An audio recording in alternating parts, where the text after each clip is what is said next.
It's Tuesday, October 28th. We were fully confident that Saskatchewan can put on another great show. 114th Grey Cup is coming to Saskatchewan in 2027. It is a historic day for Alzheimer's disease. A drug that can slow the progression of Alzheimer's is now approved by Health Canada, but it comes with serious side effects and a hefty cost. Fly to center. Varsho back. Game over. The Jays and Dodgers play an 18-inning World Series Classic, and it was Toronto that came out on the losing end. Stay with us, Saskatchewan. Your morning starts right now.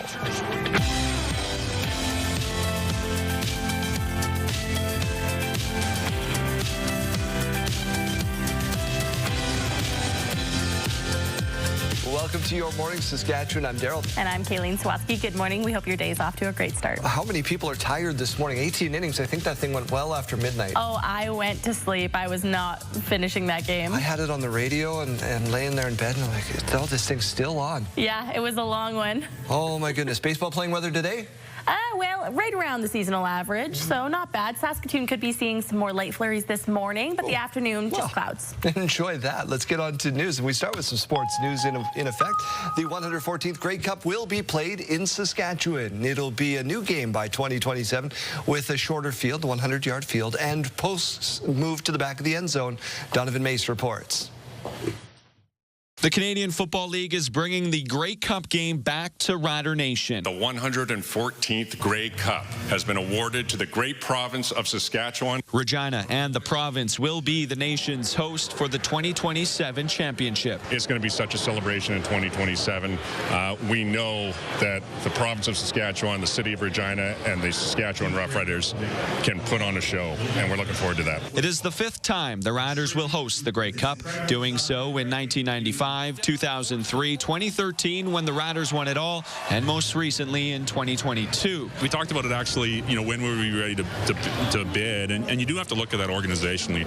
Is your organization ready to bid and put forward the amount of work? Because it is a tremendous amount of effort required. It's just a place where football is embraced and celebrated, as it is across the country. The team's bid, supported by the city and the provincial government. The province will provide $5 million, the city $1.5 in total, split between cash grants, Regina Police Resources, transit, and the use of the Real District. But the spinoff expected to be much greater. To host the 114th Grey Cup here in 2027. Saskatchewan's done this before. We know how to do it.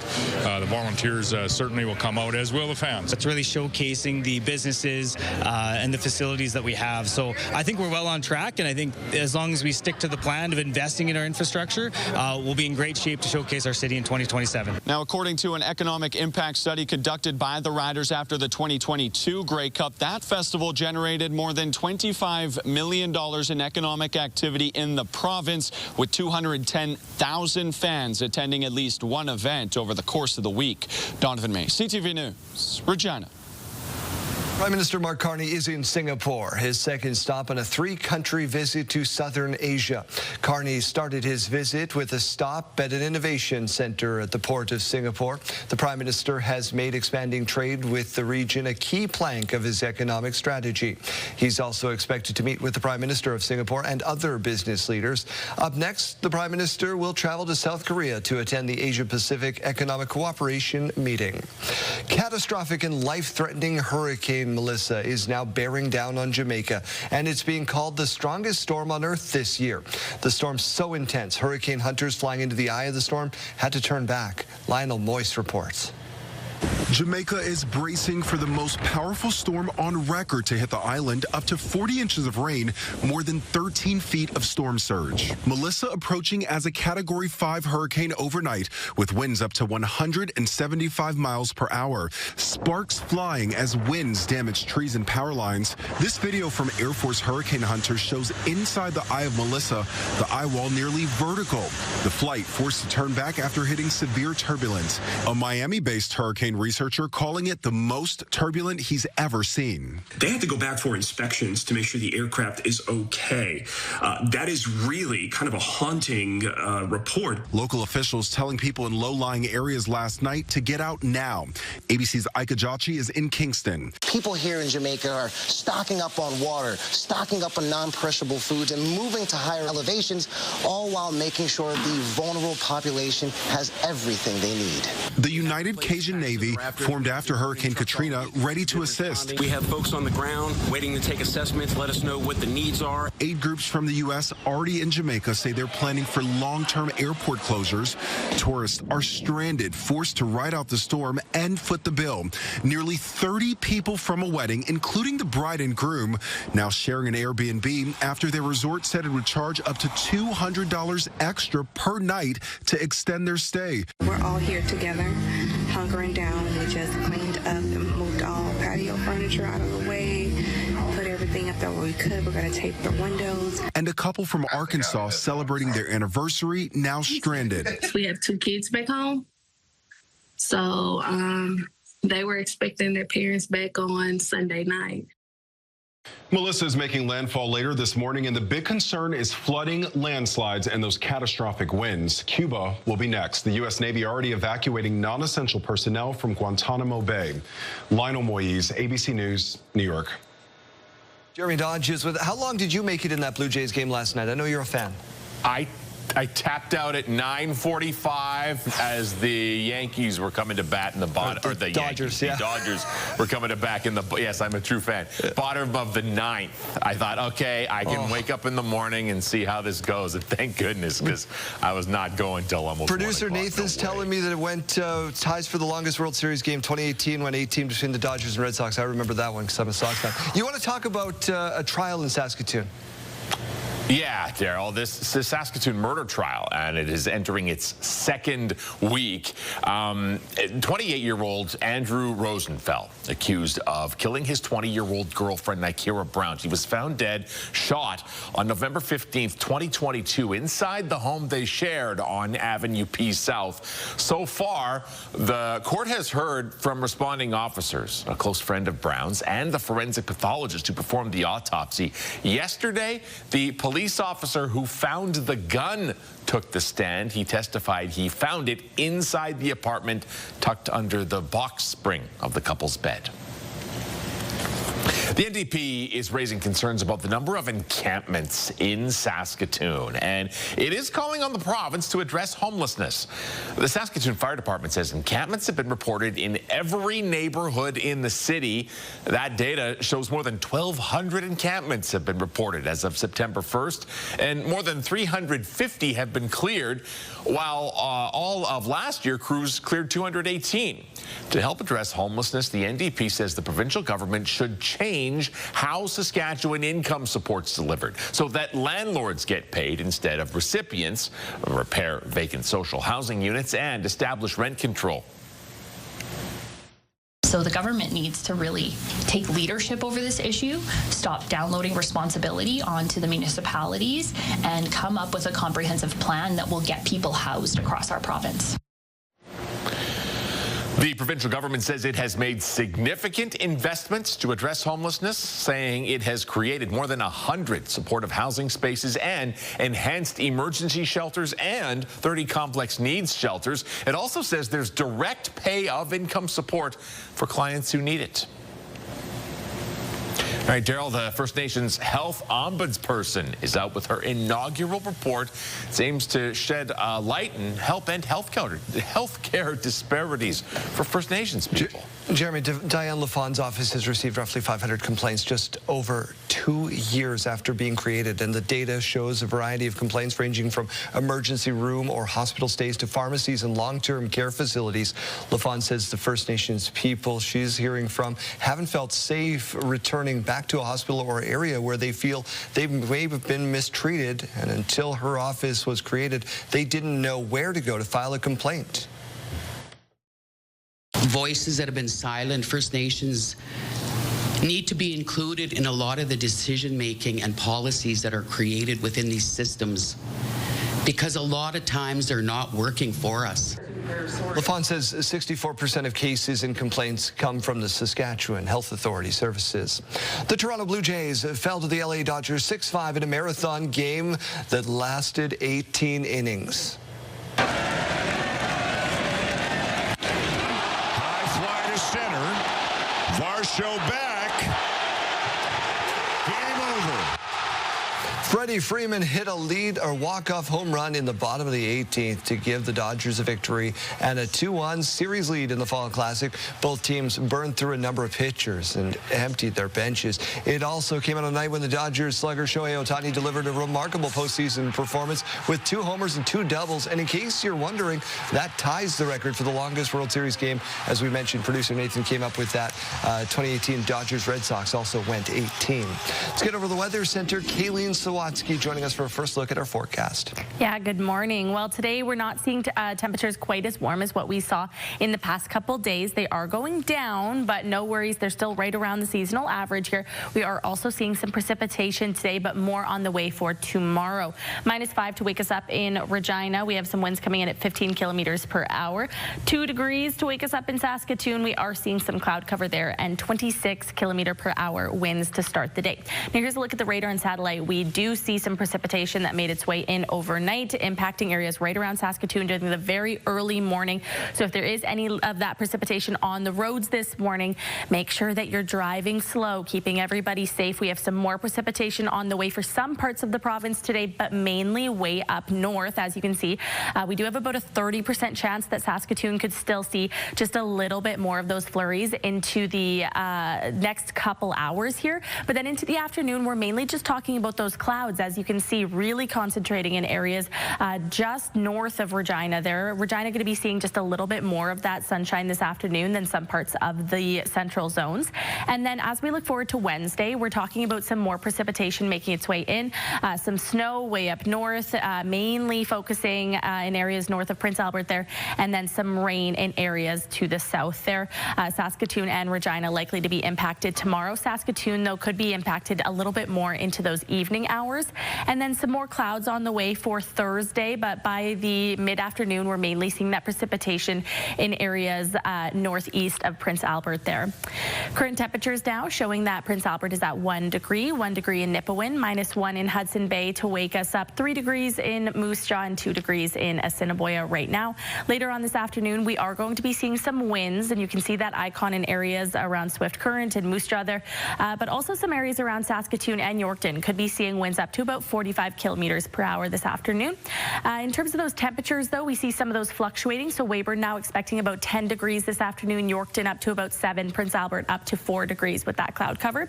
In the next 5 days, we are going to be seeing with that rain tomorrow a temperature of about 11 degrees, 5 degrees on Thursday, 4 degrees on Friday, and 7 degrees on Saturday with a mix of sun and cloud. And in Saskatoon, along with that rain on the way for tomorrow, 10 degrees, so warmer than today, but then dropping down on Thursday to about 3 degrees on Friday and 9 degrees on Saturday.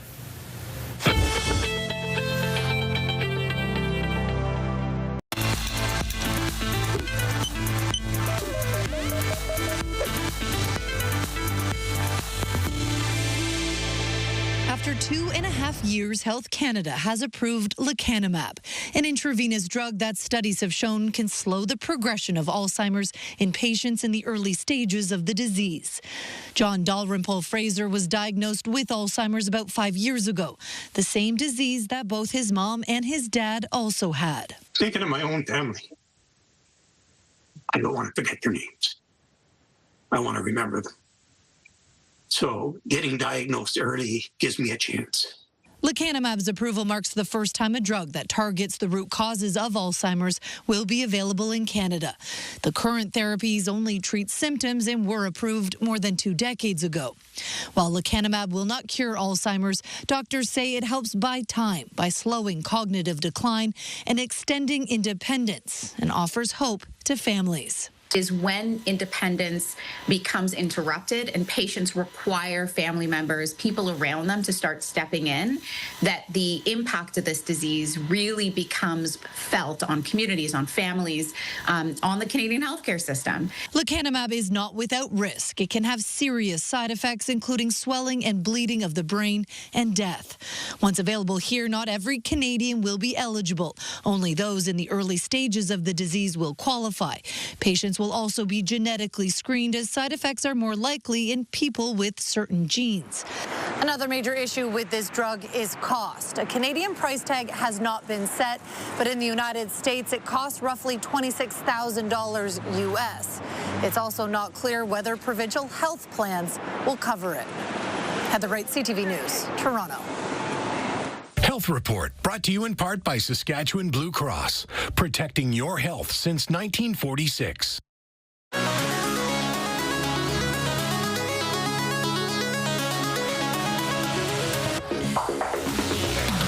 Well, we're another day closer to Halloween, and here's something to do this week to get ready. This is Casterly, a small town with big pumpkins in Belgium.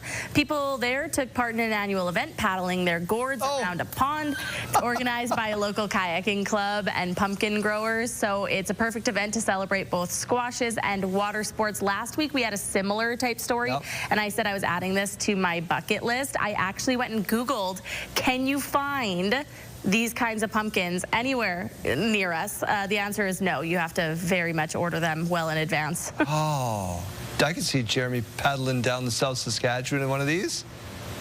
I would like to do this. I kind of made fun of Kayleen putting it on her bucket list last week, but the more I look at it, the more I'm convinced they are actually more stable than I would have guessed. And I'm kind of into it. And we learned it's the pumpkin beret. That's what he wants. He wants to wear that. We learned last week that these pumpkins have to be 1,000 pounds. 1,000 pounds. Yeah, in order for somebody to sit in it, it has to be 1,000 pounds. And then you get to drop them from a crane and watch them smash. It's great. Question of the day, what is the best and the worst Halloween candy? Trick-or-treating happens Friday. This one I feel like is going to open some debates today, because I swear up and down the worst Halloween candy is those glossettes. I was going to say popcorn balls. No, popcorn balls I can tolerate, but the glossette ones, don't put that in my bag. Jeremy, let's go with what you love. I love glossette, but I love, most of all, I love Reese peanut butter cups in any shape and form. Snickers is a close second. So we'll throw it over to you at home. We want to know your best and your worst. We also need to know your name, just so we know who to credit it to. Text 10400 or scan the QR code on your screen. We'll take a look out of the city of Regina, and we'll be back with your headlines for the next part of the hour coming up in just a moment.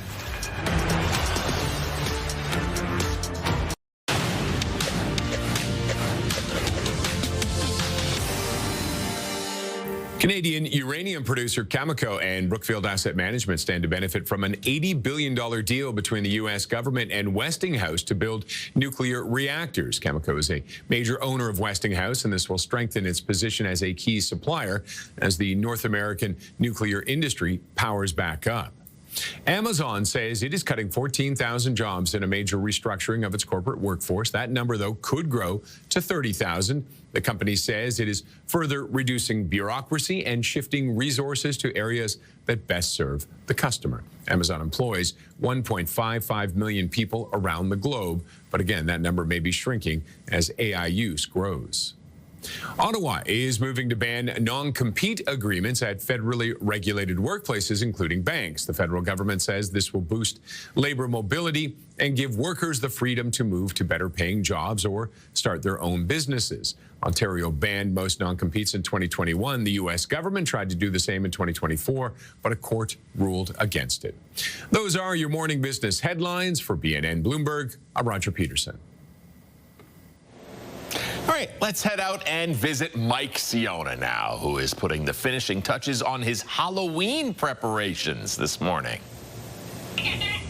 Well, you can't have a demon hunter without a demon, and that's exactly what I've got right now down here at Halloween Alley with Rachel Allen, and we're talking all about costumes, and it starts and ends seemingly this year with K-pop demon hunters. It does. That has been A huge one, unimaginable, honestly. We did just get a big fresh restock of it, wigs, costumes, even little plush toys, so. Fantastic. Now, I'm guessing most of it is going to be about the actual Huntrix, the band. Yeah, the main 4 girls are getting all the attention. Love that. I've got the Demon here, and of course, where are you guys this year in Saskatoon? We are at 2105 8th Street East. We are right nestled in between Shoppers and Wholesale Club. Perfect. Love that. And so many different things here as well. I mean, when it comes to the Demon Hunters in particular, you're looking at maybe the patterns and some of the makeup, and a little bit of creativity can go a long way. You guys have everything you could need? We do, yeah. We have face paints in all kinds of forms, from sticks to cream paints, and we have body gems. We got all of it. Perfect. Love it. Okay, well, there you go. We're down here at Halloween Alley, going to be here all morning long looking at great costume ideas, and you know we're going to get changed again. What are you right now, by the way? I'm a cooked turkey. Cooked turkey and a demon. Happy Halloween. Let's take a look at our school day forecast, brought to you by CAA School Safety Patrol, working together to keep our school zone safe. If you're heading out to catch the bus in Regina, we're currently sitting at -5, a cooler start to the day. 2 degrees, though, in Saskatoon. By lunch, we'll be at 7 degrees in Regina. Some winds, though, coming in up to about 45 kilometers per hour at that time. In Saskatoon, 5 degrees by lunch. Similar wind conditions, but a little less of that sunshine at lunch, a lot more of those clouds. And by final bell, 8 degrees in Regina, winds gusting up to about 40 kilometers per hour, and 6 degrees. That is the expected daytime high in Saskatoon by the final bell. As we go to break, let's take a look at those gas prices in Regina. The common cost to fill up is $130.9. The lowest you might find is $119.9. In Saskatoon, the common price to fill up, $132.9. The lowest you might find is $121.9. As we take a look at those farm markets, the street price of canola is at $562.42 per ton, and the futures price is at $621.0 per ton. Amber durum wheat at $282.27 per ton this morning, and red spring wheat at $245.75 per ton this morning. And the Canadian dollar begins the day trading up at 71.45 cents U.S. In about 15 minutes, we're in conversation with former BNL frontman Stephen Page. Stay with us, Saskatchewan.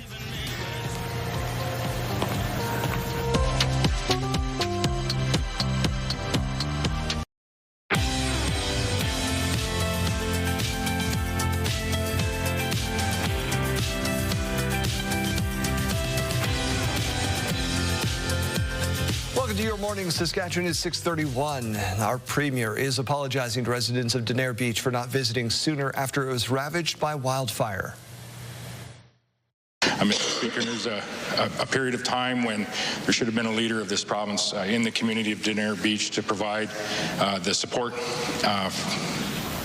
personal support, Mr. Speaker, for those families. And I wasn't there. And for that, I apologize to the folks that are here today, through them to the other community members in Denair Beach. Mo made the apology following a question from NDP MLA Jordan McPhail, who spoke about frustrations among Denair Beach residents with how the province responded to the fires. Several Denair Beach residents were in the legislature Monday when he apologized. He did apologize for that. He said he had no excuses, but that doesn't take back what has happened to us and all the mementos and memories that have been lost. Dustin Trombley, who you just heard from there, says it will take time to restore faith in the province. The provincial government is investing more than $1.5 million into educational programs in this fiscal year. That's an increase of $430,000 from last year. The funding will support up to 300 research and development internships for students and postdoctoral fellowships. The program helps students gain industry experience and develop skills for high-quality jobs. Before this internship, I would have known of all these different job opportunities in the clean energy sector, but now I do. And another way that this has helped me was to grow my confidence and my speaking skills in public. Like I mentioned before, like a year ago, I probably would never imagine myself in the position I'm in today. Mesa Kennedy, who you heard from there, currently working at Carry the Kettle First Nation as an assistant land manager. Regina police have charged charged a third person in a Thanksgiving long weekend homicide. 20-year-old Marshall Cote was charged with second-degree murder yesterday. 22-year-old Tony Moffitt and 24-year-old Andre Smith faced the same charges. This after an investigation after a man's body was found on the 100 block of College Avenue on October 13th. Cote made his first court appearance yesterday. The Alberta government is using the notwithstanding clause to force teachers back to work. Notwithstanding clause is part of our Constitution, and part of the reason why it's there is that sometimes there are a lot of different interests that have to be mediated. As expected, the province tabled legislation and 3 weeks of job action by more than 50,000 teachers. Not only are the teachers being forced back to work, the legislation also imposes a new 3-year contract on teachers. It's an offer they've rejected before. That includes a 12% raise over 4 years and promise to hire 3,000 more teachers. The notwithstanding clause prevents legal challenges. Regina's Ukrainian community held an event to commemorate a dark chapter in Canadian history. It was the internment of 8,579 migrants during World War I, the majority of whom were Ukrainians and other Eastern Europeans. The people were deemed enemy aliens and held in work camps for the duration of the war. Ukrainians had been invited to Canada, the land of freedom and the opportunities that awaited them here. And no sooner did they get here, and they were vilified as being enemy aliens, not because of anything they did, not because of any organization that they were attached to, but because of where they came from and their ethnic heritage. Internment camps were located across the country, including one in Saskatchewan. It was located about 7 kilometers west of Saskatoon. A Saskatoon man is frustrated after learning that his recently installed solar panels aren't shaving much off his power bill. Dylan Malik is an engineer by trade. He spent around $10,000 and several hours, of course, installing solar panels on his home. While those who generate their own power still have to pay for it, they are granted credit for the power which they produce, which is subtracted from their monthly bill. Now, Malik says Sask Power's 75 cents per kilowatt of power produced rate does not make it easier for people looking to go green. You can't actually make money in the sense that if you overproduce. So they do that whole credit system, so it's not a rebate. So if I overproduce and I have, let's say, $1,000 worth of credits, I'm never going to get a payout for that, which is fine. But they just, the payback is just not even there to break even easily. Sask Power says it's reviewing programs to ensure fairness, and this rate was renewed in 2021 after public consultation. Big changes on the horizon for Saskatchewan First Nation and surrounding area with a $100 million economic development project in North Battleford. A sod turning was held at the site of the new development, which will feature the relocation and expansion of the Gold Eagle Casino. The development will include a casino, convention center, and other businesses sitting on 67 acres of land within the city off Highway 16. The chief says the project will benefit First Nations people for generations to come. It's a historic day, and it's been in the works for a couple of decades, but in reality, a hard push in the last 2 years. We're just really pleased with this land sale here. This is the most significant value land sale the city of North Battleford has ever had, so we're celebrating that to start with, and lots more to come. There's no official timeline on when that development will be up and running. Let's turn our attention to the weather picture. You're going to get some help in the next hour. The comedy duo of Trevor Harris and Sam Emilis is coming back. Yeah, and I know that they're good at weather, and they're going to bring some entertainment here to the Weather Center. So they're coming for my job. I think they are. But I'm okay with them coming for my job, because as much as I love my job, it's really entertaining to watch them here. So. All right, so let's make the big announcement, Kayleen. All right, well, we're about to make one of our viewers' mornings a whole lot richer. For the past few weeks, we've been giving you the chance to enter to win a staggering $20,000, and now it's time to announce our winner. Congratulations to Al Priadel. You are the winner of CTV Your Morning's $20,000 giveaway. Congratulations, and thank you for tuning in and making CTV Your Morning a part of your daily routine. Have fun spending that $20,000. Now let's head on over back to the Weather Center here. We're talking about those current temperatures, -5 for Regina. Southwest winds coming in at 15 kilometers per hour. And in Saskatoon, 2 degrees to wake us up. Few clouds to start the day. We did see some of that precipitation earlier on in the morning, about a 30% chance that we could see that in the next few hours here. But what we're going to focus on now is those winds. So they're coming in right now at 26 kilometers per hour, but they could be increasing this afternoon. All those areas lighting up in yellow, could be seeing them just past 45 kilometers per hour this afternoon. So it's not exactly going to be it's super strong like what we have been seeing in the past few weeks. We've been seeing some up to about 60 kilometers per hour, but still up to about 45 today. Here's a look at that radar and satellite and how that precipitation moved in overnight. You can see how Saskatoon was impacted there very early this morning. And again, as I mentioned, only about a 30% chance that that last little blip on our radar there could be reaching Saskatoon in the next couple hours here. Other than that, we're just talking about those clouds for Saskatoon this afternoon. Mix of sun and clouds for Regina there as well. And then we're talking about some more precipitation on the way starting on Wednesday during those overnight hours. And then by later in the afternoon, we start to see it impacting Saskatoon and Regina as well. Could still be seeing some sunshine tomorrow poking through the clouds, but still in the late afternoon, precipitation on the way. And then as we enter into Thursday, still seeing it in areas just north of the Parkland region there. Today's forecast, though, with those winds, we could be seeing temperatures just above that seasonal average. So 10 degrees expected for Weyburn, 10 degrees for Estevan, 7 degrees for Yorkton, 6 degrees for Saskatoon, and 8 degrees expected for Regina.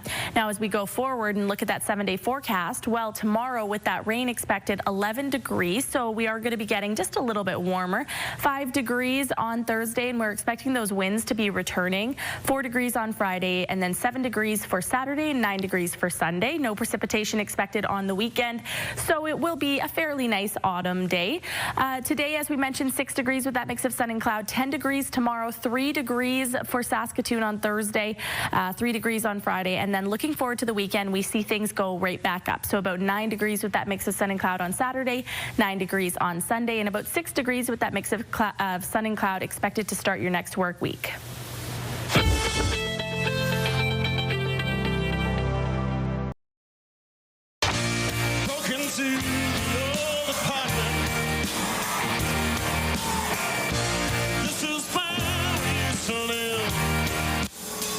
You might remember Stephen Page from songs like Old Apartment or 1 Week, but he's also behind some incredible solo tracks like Looking for the Light or Overjoy, and you can see all of it performed live at Casino Regina's Show Lounge on November 5th. And through the magic of television, well, ta-da, there is Stephen Page. Haven't aged a bit, my friend. I know, it's exactly the same. I just took the wig off, and you could find my natural white hair underneath that wig all along. Halloween is right upon us, right? Let's talk about this show. You're bringing a couple of friends along. You're going to play the Show Lounge November 5th. What can people expect? Yeah, it's the Stephen Page Trio, and so it's myself on guitar and piano, and then we've got Craig Northey from The Odds playing guitar and singing with us, and Kevin Fox on the cello. Some folks may remember we played at Shake the Lake last year, same lineup as that. That was an amazing show. So we're going to come and we'll play. I'd say it's a good half and half mix of old Bare Naked Ladies classics and newer stuff from my solo records. These songs are so special to a lot of Canadians. They love the new stuff, but they really love the old stuff and they connect with it. Is it hard to put together a set list when you start doing a show like this at the Casino Regina Show Lounge because people want to hear certain things? You know, I think I used to struggle with it a lot more. Like I used to figure, I was so keen on kind of making it with my solo stuff that you didn't know how do you frame all the Bare Naked Ladies stuff in the catalog that way. And now it feels like it's much easier to put that together. It just feels like, people come to experience the feeling of sharing those memories they have of 30-odd years of listening to Bare Naked Ladies stuff. Like, let's celebrate that together, and then I'll show you where I'm at. We can catch up a little bit as old friends as well with some of the new stuff. But, I probably lean a little heavier on the Bare Naked Ladies stuff now because I've learned to really, understand how special that is, both to me and to the audience. I'll leave you on this. People still have to get their tickets at the Casino Regina Show Lounge. There's just a couple left, and you want to snap those up. You do a lot of work around the mental health space, and that's very important to people here at Bell Media, at CTV. A lot of the songs connect to that space. How important is that message to you? It's hugely important to me. I mean, I have gone through my own mental health struggles. I'm still, it's a day-to-day thing. I got to keep doing the work all the time. And some of my mental health struggles were fairly publicly seen by people. So, I kind of pushed me into a place where I had to speak about it. And as I've been traveling around North America, speaking to different audiences, whether they're kind of corporate groups or healthcare or people who are struggling themselves, you realize everybody has a struggle in some degree, like whether it's somebody in their family, somebody in their workplace, one of their close friends, and they want to know how they can help, how they can show people that they're seen and that they're heard and that they're able to get the care they need too. So if I can do my part, I'm happy to do it. Stephen, we're happy to have you here in Saskatchewan. Thank you for coming all this way, and we appreciate it. My pleasure. Looking forward to it. November 5th, Casino Regina Show Lounge. Let's check in with Janella Pye now. She is at Regina Cemetery this morning for a spooky history lesson. All right, well, we have found ourselves at another location here at the Regina Cemetery. Now, Kenton, tell us a little bit about this spot. So this is a really cool spot, the cemetery. So all the headstones around us, they all belong to the Freemasons. But this grave right here, that of John Rosenborough, it's a really interesting grave because he was, for a time, the Grand Wizard of the KKK, the Ku Klux Klan in Saskatchewan. So he was in charge of the organization for a couple of years there. He made some policy changes. It was under his leadership that the Klan grew in the province to about 70,000 people, which is the largest Klan group in the country by far. So he ran the organization until about 1929 after the provincial election, and then after the Klan kind of fell apart, and he went back to what he was doing before, which he was an accountant and an insurance adjuster. Wow. Okay, and we were talking a little bit before about the significance of the shape of these headstones. Yes, so all the graves here in this area, they're shaped like bricks because the Freemasons, they're brick builders, but they also have like symbol on them. It's a square and compass symbol with a G in the middle, and the G stands for, I always get asked that, it stands for either God or geometry or the God of geometry, because that's one of their big beliefs in Freemasonry. So John Rosenborough was both a Freemason and a Klansman. Of course, there's not all Freemasons are Klansmen, but he happened to be both of them at the same time. Okay, very interesting. And so these cemetery tours have wrapped up now. When do they start back up? When can people join? Depends on how the year's going to look, but probably either May or June of 2026. Depends on if it's going to be rainy or not, because we don't want the mosquitoes to get in the way. But probably at least by June of next year. All right. Thank you, Kenton. You and I are going to be back one more time. The spookiness is not over. I hope you're not getting too scared over there. I'm a little spooked here, but it's not over yet, so we'll be back soon. Hello there, Kara Wagland inside the Sports Center newsroom with your must-see moment from Monday. And we take you to Pittsburgh for yet another milestone moment for Sidney Crosby. Third period, Crosby gets sent in on the breakaway. His initial shot is stopped, but he pounces on the rebound and scores. One of 3 points on the night for Crosby. He becomes just the 9th player in NHL history to reach 1,700 career points, and also earns your must-see moment from Monday. And coming up Tuesday on TSN, MLS playoffs continue. We have Charlotte in action taking on New York City. Coverage for that one gets underway at 6:30 p.m. Eastern Time. That's all for now from Sports Center. Have a great day.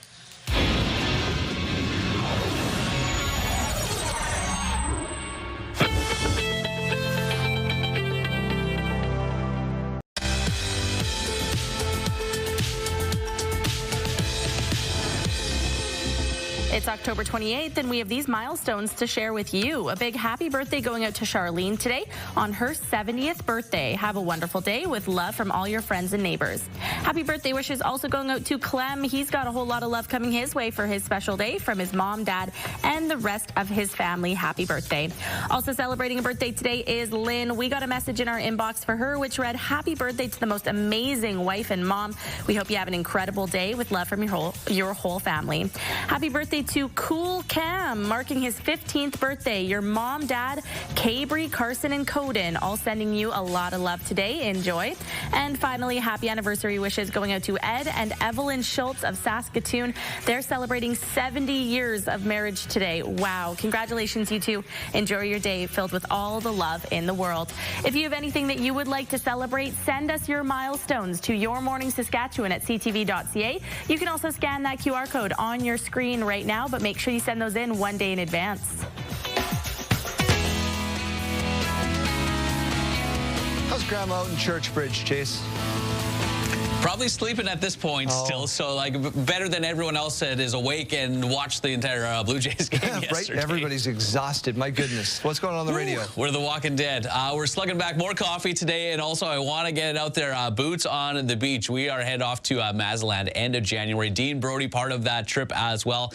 Now Thursday is the deadline to book in, or it might sell out before that. There are only 3 spots available. We're at a 5-star Dreams Resort too. Like I said, Dean Brody there. Every room overlooking the ocean. This place is absolutely gorgeous. So you want to book in while you still have time. Get those winter plans going. You get to chase me down in an inflatable chicken costume. It's everything you need on vacation. So if you want some more details, just text BOOTS to 54321. I will send you the link, and let's get you in for this today. Your wife's jersey had Halliday on the back. What's on the back of this one?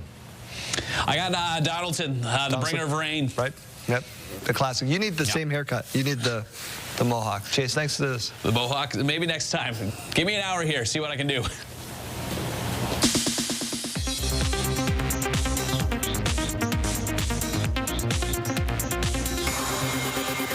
Crashing weddings. We are going to have tons and tons of opportunities to meet gorgeous ladies that are so aroused by the thought of marriage that they'll throw their inhibitions to the wind. Everyone's favorite wedding crashers are back. The Vince Vaughn and Owen Wilson comedy returns to the big screen for its 20th anniversary. Fans can relive the laughs as Fathom Entertainment brings Wedding Crashers to theaters on December 4th and 11th.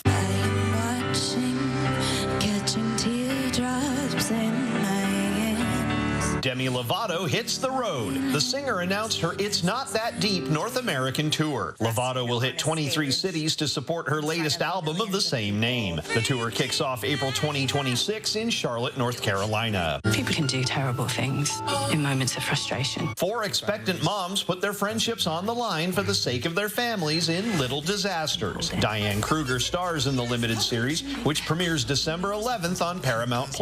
In Hollywood, I'm Rick Damigella.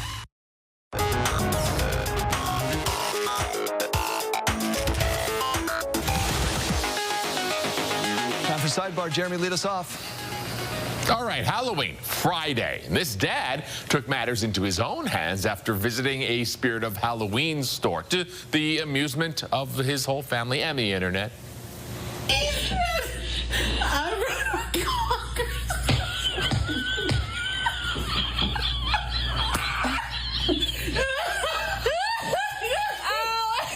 Okay, what happened? Yeah, they can't stop laughing because their husband wrote their congressman after visiting the spooky store, saying it was too scary for kids. He wants, I guess, separation between kids' costumes and the very freaky and gory stuff. Seems fair. Okay. I'm not sure why they think it's hilarious, but here we are. I think that's hilarious. What do you mean, Jeremy? You don't think that's outrageous? It's a Halloween store. You don't like scary, you don't go in. Well, right, but is it funny? I don't know. It seems dumb. These videos have taken a real downgrade.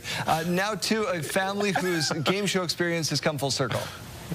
It took 40 years for this story to come full circle. You see, that's my wife on The Price is Right, and this is my mother-in-law on The Price is Right, and they both played for a brand new car. I know. How about that? This is your dream. Cool. Yeah, this is my dream. I have gone to Price is Right tapings 4 times, and I have yet to be called up. What game would you like to play? The Yodeler?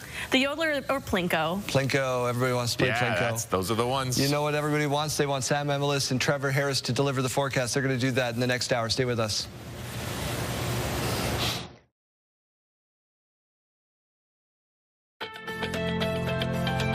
It's Tuesday, October 28th.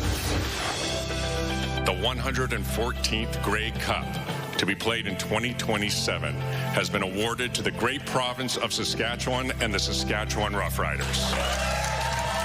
The 114th Grey Cup will shimmer in Ryder Green, coming to Saskatchewan in 2027.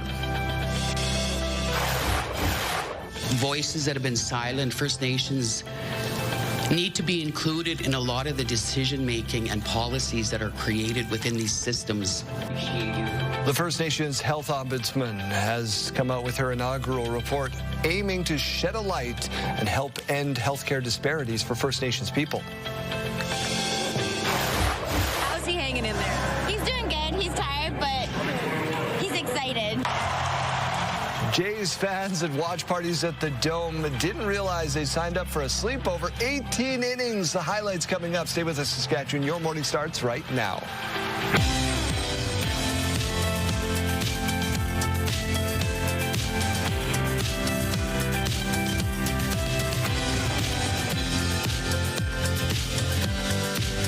Welcome to Your Morning, Saskatchewan. I'm Daryl Rummel. And I'm Kayleen Swatsky. Good morning. Standing by are our two guest weather specialists. I think they're like a traveling comedy weather duo.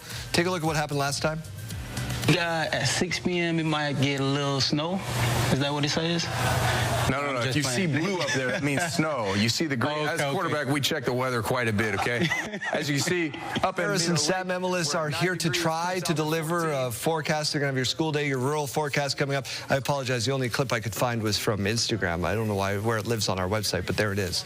I mean, I'm really excited for this. They're two of the best that have done it. Yeah, they're. I mean, he didn't bring the kids this time. Yeah, well, the kids really made it really memorable. knocked it out of the park. Right? So Sam's got to bring his A game. He's the fourth Harris child. Yeah. All right. Well, so you go do news. I'm actually going to go and bring them to the studio right now, and I'm going to tell them what they're going to be talking about. Let's do that then. All right. And we're going to talk with sports here. The 114th Grey Cup coming to Saskatchewan. The 114th Grey Cup, to be played in 2027, has been awarded to the great province of Saskatchewan and the Saskatchewan Roughriders. NFL Commissioner Stuart Johnston made the announcement yesterday at Mosaic Stadium. The 2027 Grey Cup will be the 5th time in franchise history it's been played here. Things are starting to stabilize on the business side, and we sort of had the conversation, and you have to have the conversation. You need buy-in from your team, and we had the conversation. We're going to do this, and went to our board and sort of said we think we're ready to potentially put forward a bid. It was a professional event. And then combined with that, you had the warmth of the community, and you put those two things together, it makes some magic. And we were fully confident that Saskatchewan can put on another great show. 2027 will also be the first full season of the CFL's planned rule changes. The Grey Cup will be November 7th, a week earlier than it has been played in past seasons, with the regular season being pushed up a week starting that year. Jamaica on high alert this morning as a monstrous Category 5 hurricane inches closer to the island. I don't believe there is any infrastructure within this region that could withstand a Category 5 storm. So there could be significant dislocation. Jamaica hasn't taken a direct hit from the hurricane in more than a decade. Jamaica has never felt the impact of a Category 4 or higher in recorded history. Melissa has been at Category 5 status for longer than 24 hours now. It seems to be getting stronger. The National Hurricane Center is warning of landslides, catastrophic flash flooding, and winds that may cause total structural failure. Winds have been recorded at 280 kilometers an hour. Parts of Jamaica could see nearly 80 centimeters of rain. The storm has already been blamed for 7 deaths in the North Caribbean. And these stunning images are coming into our newsroom of Hurricane Melissa's clearly defined eye wall. They've been captured by the U.S. Air Force Hurricane Center. The crew reported seeing a number of birds trapped in the eye wall. Prime Minister Mark Carney in Singapore this morning, the second stop in his 3-country visit to Southern Asia. Carney started with a stop at the Innovation Center at the Port of Singapore. Prime Minister has made expanded trade with the region a key plank of his economic strategy. The U.S. ambassador to Canada is blaming our country for stalled trade talks.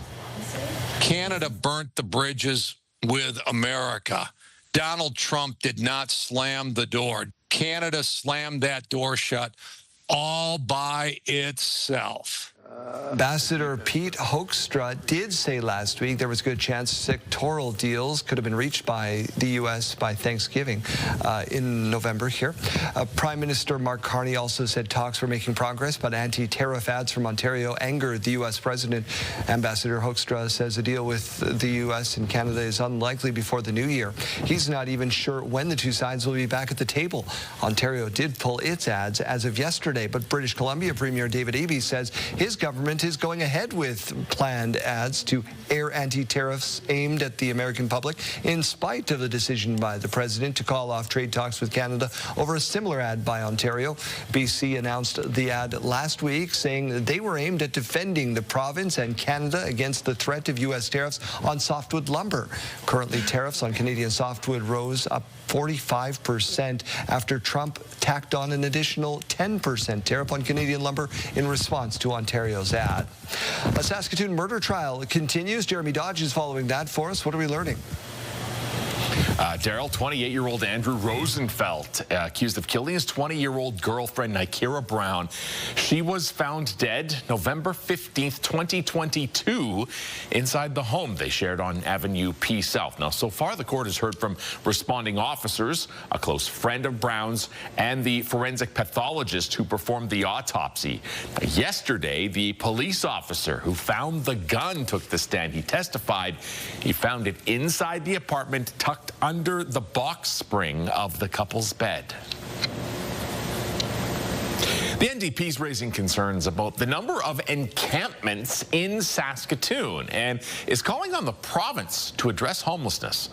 The Saskatoon Fire Department says encampments have been reported in every neighborhood in the city, and that data shows more than 1,200 encampments have been reported as of September 1st. More than 350 have been cleared. Now, all of last year, crews cleared 218. To help address homelessness, the NDP says the provincial government should change how Saskatchewan income support's delivered so that landlords get paid instead of recipients. They need to repair vacant social housing units and establish rent control. So the government needs to really take leadership over this issue, stop downloading responsibility onto the municipalities, and come up with a comprehensive plan that will get people housed across our province. The provincial government says it has made significant investments to address homelessness, saying it has created more than 100 supportive housing spaces and enhanced emergency shelters and 30 complex needs shelters. It also says there is direct pay of income support for clients who need it.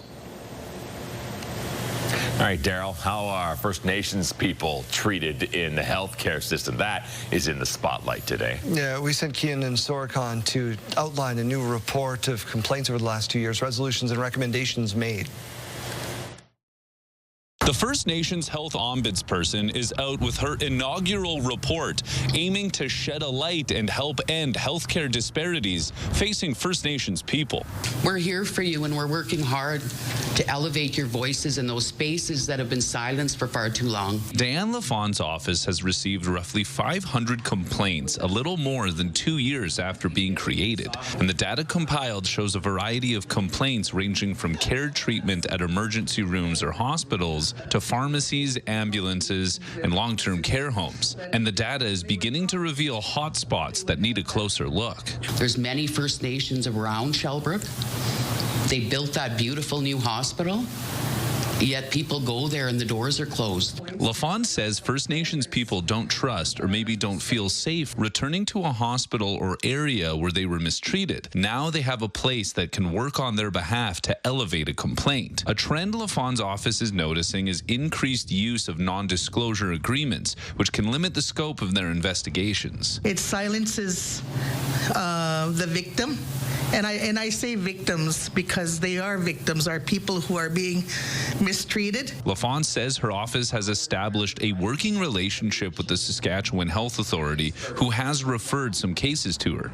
The plan is to work closer with the SHA in the coming years. But with anything, it takes time. We want to do it right, but we want inclusion. Lafond hopes this initial report will affect more change within the system and give her office a voice for future policy changes moving forward. Keenan Sorokon, CTV News, Saskatoon. Canada has now approved a new drug that can help slow Alzheimer's disease. Thinking of my own family, I don't want to forget their names. I want to remember them. So getting diagnosed early gives me a chance.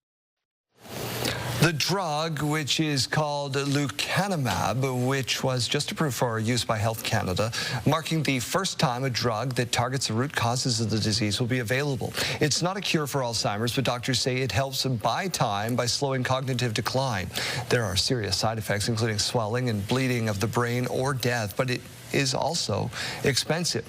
A Canadian price tag has not been announced, but it costs roughly $26,000 in the U.S. It's not clear yet whether provincial health plans will cover it. Toronto Blue Jays fell in a marathon 18-inning matchup last night. High fly to center. Varsho back. Game over. Freddie Freeman hit a walk-off home run in the bottom of the 18th to give the Dodgers the win and a 2-1 lead in the Fall Classic. They emptied the benches. They did it all. Shohei Ohtani put on a show. It's the tie for the longest game since 2018 when the Dodgers and Red Sox also went 18 long innings. A lot of tired people out there, Keelan, after watching that. Yeah, absolutely. I didn't stay up. I went to sleep. Fair enough. Let's take a look at this morning view, though. It's brought to you by recyclemyelectronics.ca, where you can find a drop-off location near you. In Regina, we've only moved up 1 point this morning so far, -3 since we last checked in.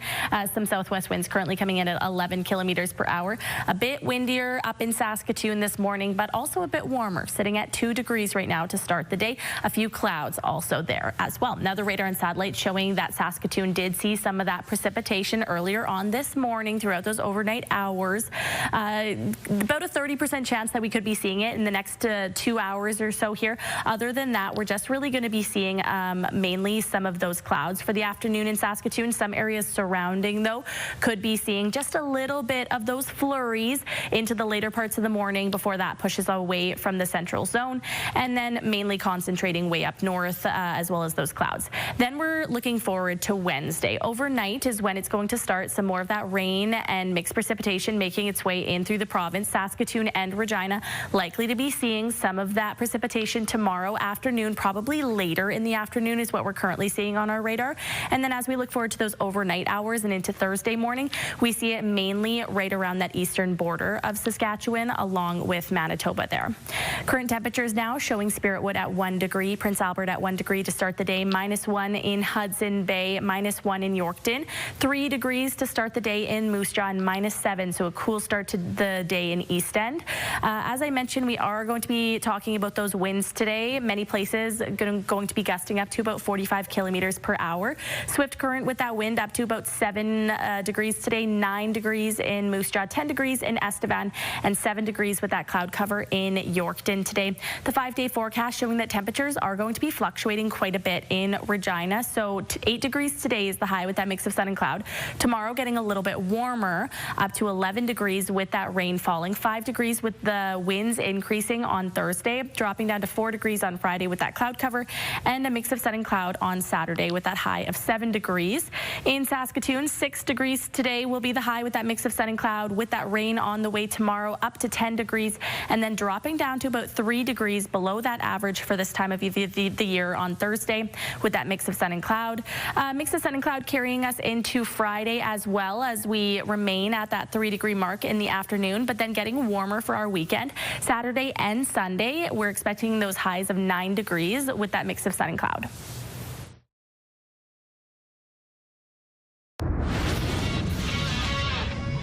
Hello there, Kara Wagland inside the Sports Center newsroom with your must-see moment from Monday. And before we take you to Pittsburgh for yet another milestone moment for Sidney Crosby. Third period, Crosby gets sent in on the breakaway. His initial shot is stopped, but he pounces on the rebound and scores. One of 3 points on the night for Crosby. He becomes just the 9th player in NHL history to reach 1,700 career points, and also earns your must-see moment from Monday. And coming up Tuesday on TSN, MLS playoffs continue. We have Charlotte in action taking on New York City. Coverage for that one gets underway at 6:30 p.m. Eastern Time. That's all for now from Sports Center. Have a great day.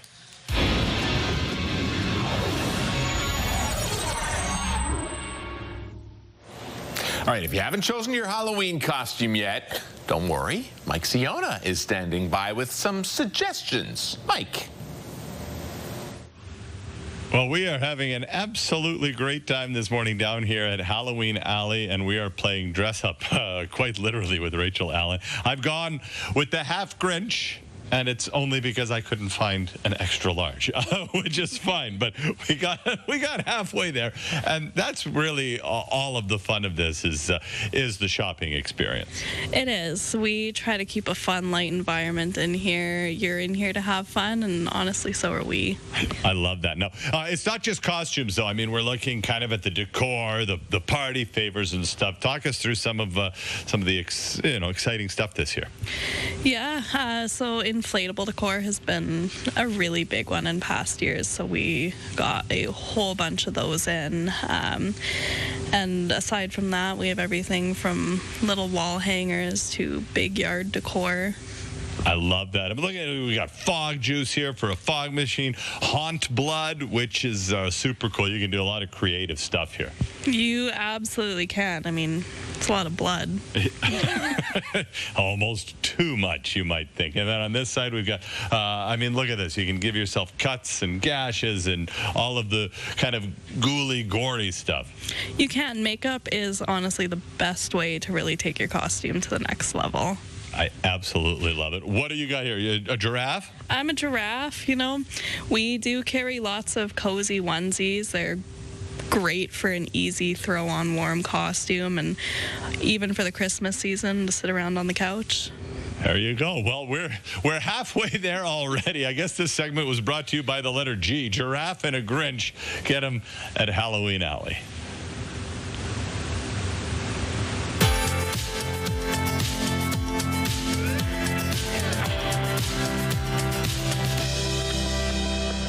Good morning, everybody. We got Trevor Harris right here and Samuel Emilus from the Saskatchewan Roughriders, which is called their forecast for CAA. Here we go. On the bus, we're going to have a nice chilly -3 degrees.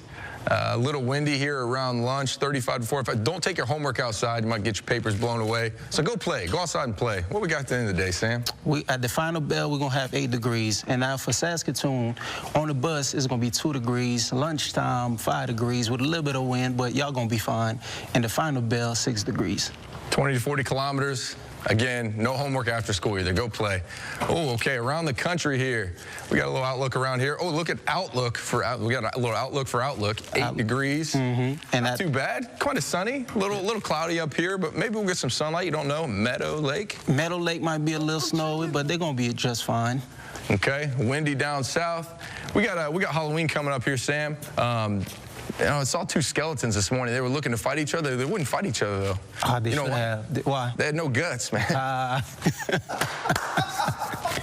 Here we go. Hey, we're gonna zone in on Paradise Hill. 3 degrees, cloudy with a little wind. Let me get out of the way here. 20 to 40 kilometers. I can't get out of the way of this thing. How do I get out of the way? 40 kilometers, a little cloudy, a little windy. Let's see if we can get a little sunshine, though. Come on, can we get a little sunshine? Can we order some weather here? It's paradise at the end of the day, right? Halloween coming up. Make sure you guys all go get your candy. Be safe. Have some fun out there. We're excited about what's coming up here, but I want you guys to come support us in the West Final. Pill Country tickets are sold out, but we do have some Co-op Community Zone tickets still available. So go sell it out. Make it tough for them, man. Come watch us send us to the Grey Cup. Let's do it.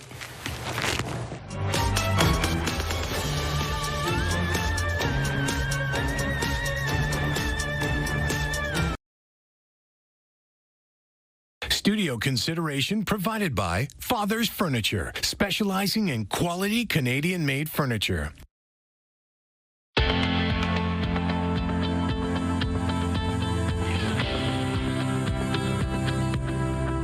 All right, so they're weather pros, and now we're going to see if they can get our morning mystery. Markers up, whiteboards ready. Clue number 1. Started as a basketball shoe in 1917. It is a thing today. Started as a basketball shoe in 1917. A pair is sold roughly every 43 seconds. Okay, so it's obviously a kind of shoe. They have appeared in over 650 films and have been worn in a wide range of all-stars like Elvis Presley, Snoop Dogg, and Selena Gomez. Okay, so write down your... Ooh. Write down, I think I know this one, actually, honestly. I think I know this one. The Snoop Dogg clue gives it to me. Yeah, I think so. I think I got it. Do I have to write the brand, too? I'm doing a big guess here. Okay, so here's how it works, guys. You've written your answers down. Show them to the thing. Bang. What have we written? Converse. So I got Chuck Taylor's to be more specific. The answer is? Yeah, Chuck Taylor's Converse. Look at that. So we were told today was hard, and we all got it. Okay, so today is apparently Chuck and Pearl's Day. It honors former Vice President Kamala Harris's signature style of wearing Converse sneakers. So there you go. Across the board. Wrong. I thought I was wrong. No, that's right. Okay, Chuck T. I thought you were tossing it in celebration. I should have been. I was. Yeah.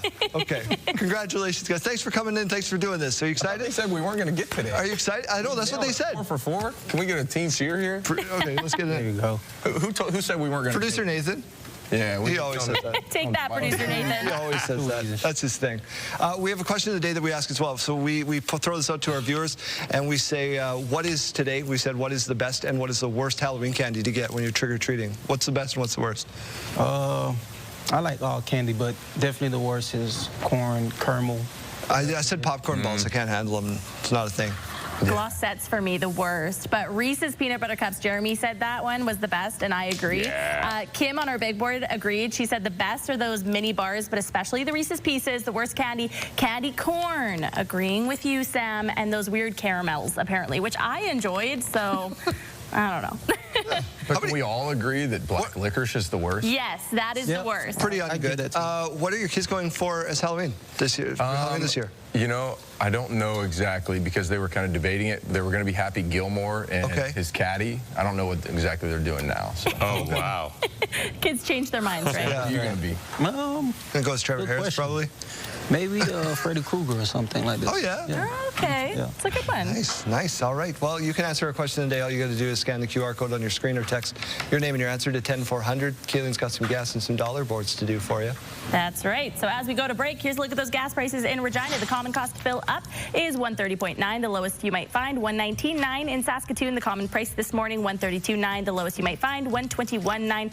As we head on over to those farm market boards, the street price of canola at $562.42 per ton, and the futures price at $621.0 per ton this morning. Amber Durham wheat at $282.27 per ton, and Red Spring wheat at $245.75 per ton. And the Canadian dollar this morning trading up at 71.45 cents U.S. Coming up, Premier Scott Moe now apologizing to residents of Denair Beach over the Power's off. over those devastating summer wildfires. Stay tuned.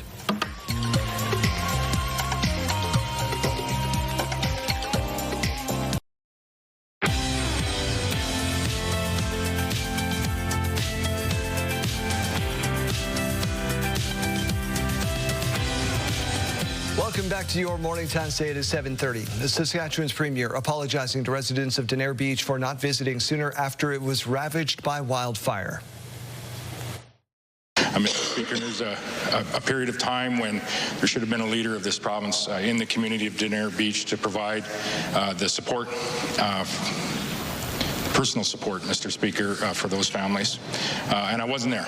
And for that, I apologize to the folks that are here today, through them to the other community members in Denair Beach.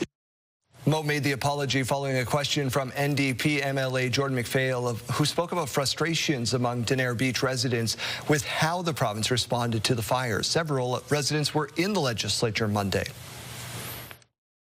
He did apologize for that. He said he had no excuses, but that doesn't take back what has happened to us and all the mementos and memories that have been lost.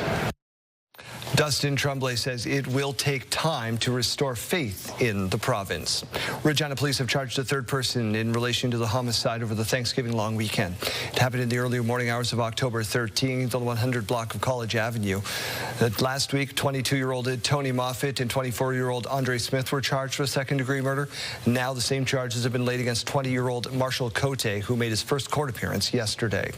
The provincial government is investing more than $1.5 million into educational programs this fiscal year, an increase of $430,000 from last year. That funding will support up to 300 research and development internships for students and postdoctoral fellowships. The program helps students gain industry experience, expand their professional network, and develop skills for high-quality jobs. before this internship, like, I would have known of all these different job opportunities in the clean energy sector, but now I do. And another way that this has helped me was to grow my confidence and my speaking skills in public. Like I mentioned before, like a year ago, I probably would never imagine myself in the position I'm in today. Kennedy, who you heard from there, currently working at Carry the Kettle First Nation as an assistant land manager. 50,000 striking teachers in Alberta are being ordered back to work after the province's use of the notwithstanding clause to pass back to work legislation. This is not a step any government takes lightly, but it's one we must take to ensure that no further irreparable harm is done to Alberta students as the result of the ongoing strike. How do they feel about forever being tarnished in their own political legacies by being part of the first government in Alberta's history to override the Charter of Rights and Freedoms in advance? The government says students could be back in the class as early as tomorrow. The province is imposing an agreement that was rejected by the Alberta Teachers Association in September. Legislation will also prevent any future strikes or lockouts. Amazon is planning to cut nearly 10% of its corporate workforce starting today. Sources tell Reuters that Amazon is slashing nearly 30,000 corporate jobs as the company compensates, for overhiring during the peak demand of the pandemic. This would mark Amazon's largest job cut since late 2022 when it started to eliminate around 27,000 positions. An Amazon spokesperson has declined to comment. The cuts may affect a variety of positions, divisions, including human resources, operations, services, and the Amazon Web Services division as well. A Calgary man now faces charges accused of smuggling 77 kilograms of cocaine into Canada from the U.S. The Canada Border Services Agency says its agents found the shipments of drugs concealed inside a commercial transport truck on September 25th. The estimated street value, $7 million. A number of charges have now been laid. A prescribed burn was conducted yesterday on Pelican Island at Wascana Centre. The goal is to manage the landscape in a more natural way without the use of chemicals or mechanical methods. This will help reduce invasive plant species, according to experts, and create better conditions for nesting waterfowl. A lot of the dead vegetation that either stays on the ground, maybe, in some areas that have been mowed or have been grazed, there might be dead plant material resting on the bottom. But as we know, with current climate conditions, we have been seeing an increase in wildfire. So doing prescribed fire seems kind of counterintuitive, lighting fire to control fire, but that's exactly what it can be used for. This was the first prescribed fire in Wascana Centre, and yes, that was my wife. 100 athletes in southern China took to the Wild Watery Challenge over the weekend. This is the largest waterfall in Asia. The Wangoshu waterfall stands at nearly 80 meters tall and 101 meters wide. Besides solo canoeing over it, athletes also took part in a long-distance race in some nearby waterways which present their own hazards. Kayleen, let's make somebody's day. All right. Well, we are about to make one of our viewers' morning a whole lot richer, that's for sure. For the past few weeks, we've been giving you the chance to enter to win a staggering $20,000. And now it's time to announce our winner. Congratulations to Al Priadel. You are the winner of CTV Your Morning's $20,000 giveaway. Congratulations again. Thank you for tuning in and making CTV Your Morning part of your daily routine. Have fun spending that $20,000.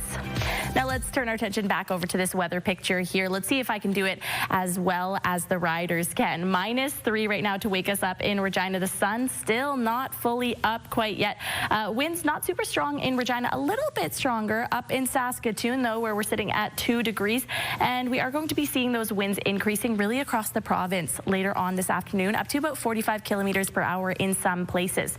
Now the radar and satellite showing that we did get some of that precipitation overnight. And yes, that did include rain and flurries with it. Saskatoon saw some of that precipitation earlier on this morning during those overnight hours. About a 30% chance we still see it in the next couple hours or so here in the early morning. Other than that, the afternoon, we're just mainly going to be talking about that cloud cover for both Saskatoon and Regina. Just a little bit more of that cloud cover, though, expected up through Saskatoon. Now, when we're talking about some more precipitation on the way, that's going to be entering during the overnight hours and then really impacting Saskatoon and Regina during those late afternoon hours. Some snow on the way for the north tomorrow, and again, some rain on the way for many places across the south. As we look forward to Thursday morning, we do see that continuing, but mainly hovering around the eastern part of the province there, just north of the Parkland region, getting some more of that snow and rain. Current temperatures now showing that Spiritwood up to 1 degree now. Hudson Bay still stuck at that -1 degree mark, and South End a few degrees warmer, starting the day at 3 degrees. 3 degrees for Moose Jaw as well. A very cool start to the day down in the southwest. East End at -7. A little bit warmer through the southeast. Estevan at -2, but still haven't cracked into those positive temperatures quite yet this morning. 7 degrees is expected this afternoon in Swift Current, but that is coming along with that wind. Keep in mind, Moose Jaw up to 9 degrees, Estevan up to 10 degrees, Yorkton with that cloud cover up to 7 degrees, and Prince Albert expecting to peak this afternoon around 4 degrees. So definitely a cooler day in some parts of the province. Today's high in Regina will be 8 degrees, 11 degrees tomorrow with that rain in Regina, 5 degrees with some more wind on the way for Thursday, 4 degrees with cloud cover on Friday, and 7 degrees on Saturday with a nice mix of sun and cloud. 6 degrees today expected for Saskatoon, getting a little bit warmer tomorrow, up to 10 degrees with that rain on the way. 3 degrees on Thursday with that mix of sun and cloud, and 3 degrees carrying us into our Friday, and then getting warmer for Saturday and Sunday, up to 9 degrees, also expecting a mix of sun and cloud.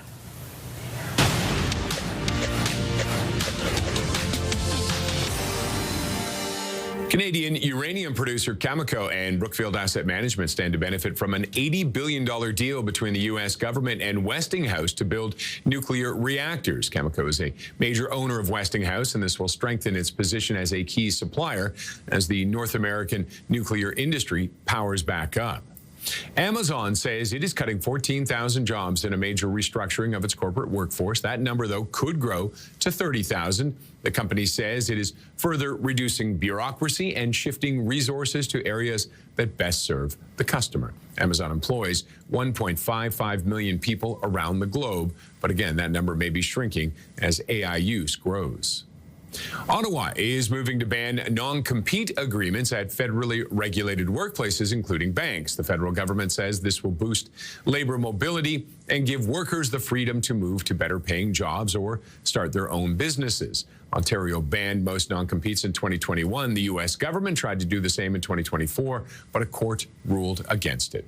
Those are your morning business headlines. For BNN Bloomberg, I'm Roger Peterson.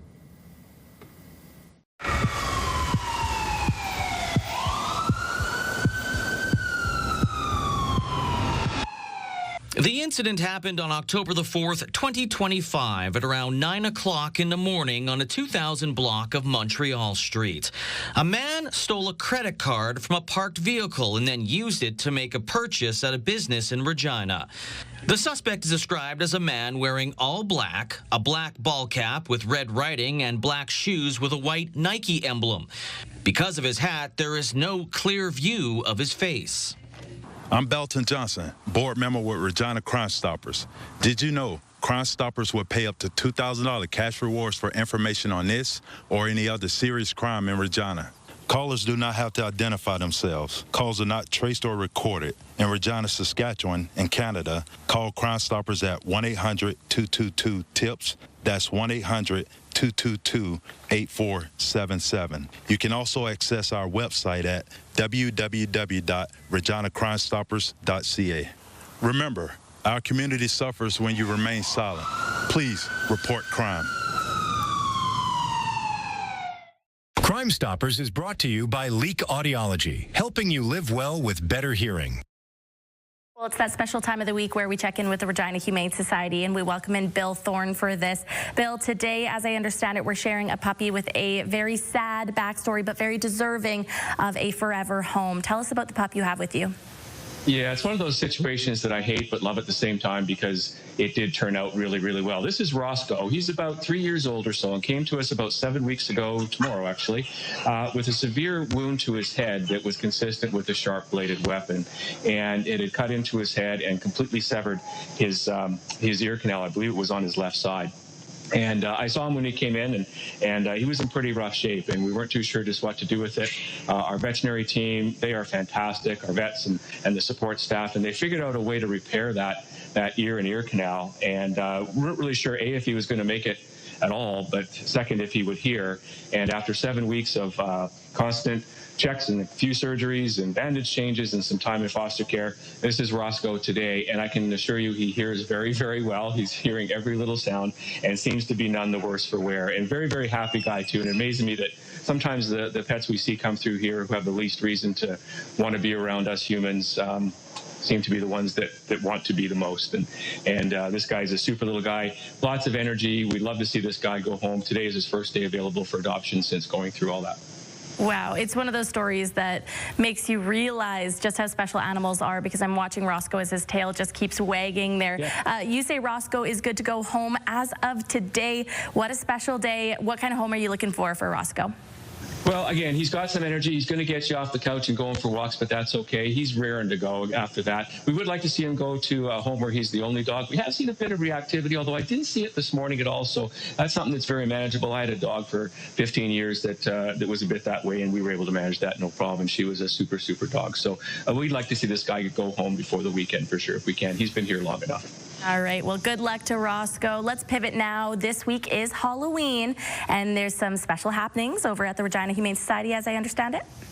Yeah, if you want to bring the kids by between noon and 5:30 on Friday, we'll have some Halloween treats for them. And if you'd like to, you can bring some treats for our pets as well. Not chocolate and that kind of thing, but temptations for the cats and dog treats for the dogs, of course, is what we're looking for. And you can come and spend a bit of time with the animals too before you head out on your major trick or treating as the sun goes down. But please stop by and see us if you can. All right, we only have about 30 seconds left, but really quickly here, it's fundraising season. There is a deadline today. Tell us about the Unity Sweepstakes and how people can enter. Yeah, you can get on the Unity Sweepstakes by, I believe it's midnight tonight, and the monthly draws will be made, or the weekly draw will be made tomorrow, I believe, and then our grand prize, which can win you up to $100,000, $50,000, and you might be able to double that as well. So get details on our website, reginahumanesociety.ca. Thank you so much, Bill, and good luck to Roscoe. I'm looking forward for a happy ending for Roscoe. Me too. Here's what's happening in our community. The Makers Market and Trade Show is on Saturday, November 1st at 10 a.m. It's being held at the Westminster United Church on the 3000 block of 13th Avenue. And for more information, you can call 306-539-7718. The Mistletoe Artist Spotlight is on Saturday, November 1st at 10 a.m. It's being held on the 200 block of Athabasca Street in Moose Jaw, and there is a free raffle entry every hour. The Glenavon Fall Supper is on Sunday, November 2nd at 4:30 p.m. It's being held at the Glenavon Hall, and adults cost $20 to get in, and 12 and under are $10. If you'd like your event shown here, you can email us at reginacommunity@bellmedia.ca with at least 2 weeks' notice. Wardrobe consideration by Colin O'Brien Man's Shop, defining contemporary style for over 20 years.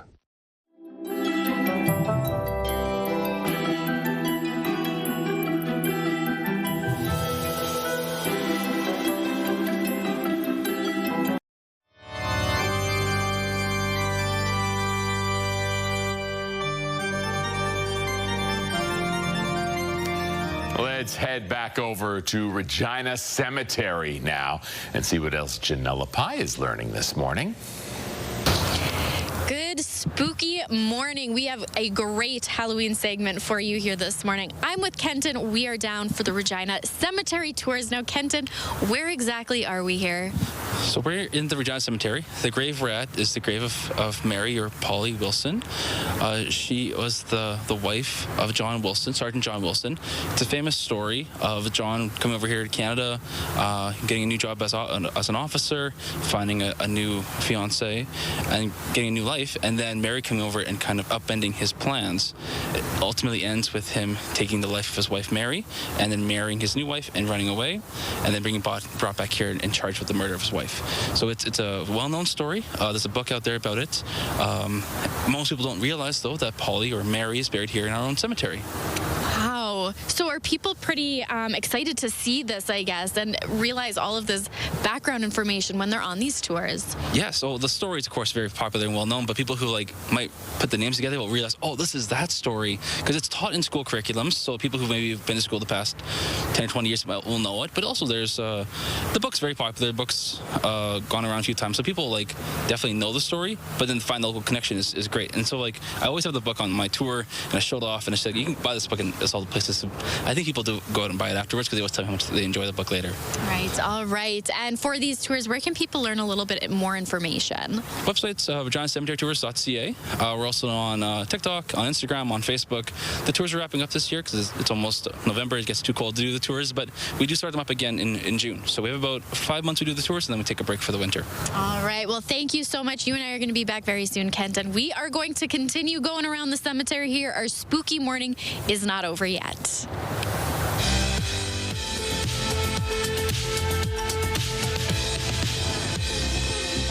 It's October 28th, and we have these milestones to share with you. A big happy birthday going out to Charlene today on her 70th birthday. Have a wonderful day with love from all your friends and neighbors. Happy birthday wishes also going out to Clem. He's got a whole lot of love coming his way for his special day from his mom, dad, and the rest of his family. Happy birthday.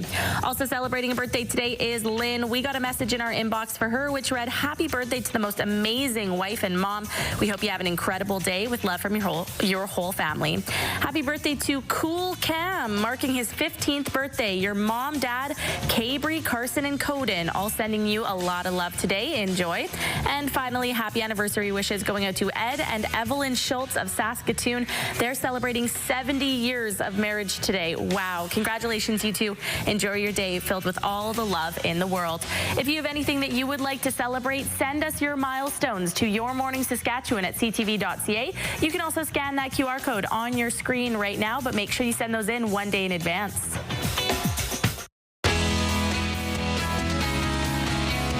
What's going on the radio today, Chase? Well, we got our Country Minute coming up after 8 o'clock. One of the weirdest ways to get ready for a show with Riley Green. We'll play the song that he sings before he goes on the stage.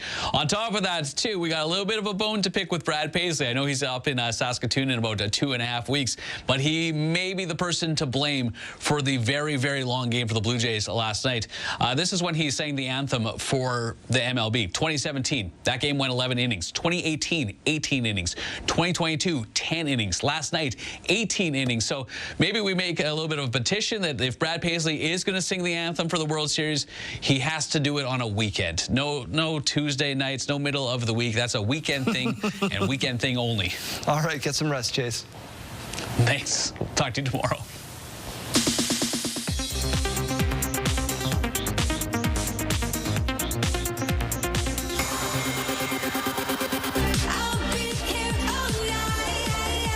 First time in 3 years, pop star Demi Lovato is going on tour to celebrate her new album, It's Not That Deep. The tour kicks off this coming April in Charlotte, North Carolina, and hits several cities, including New York, Chicago, and Los Angeles.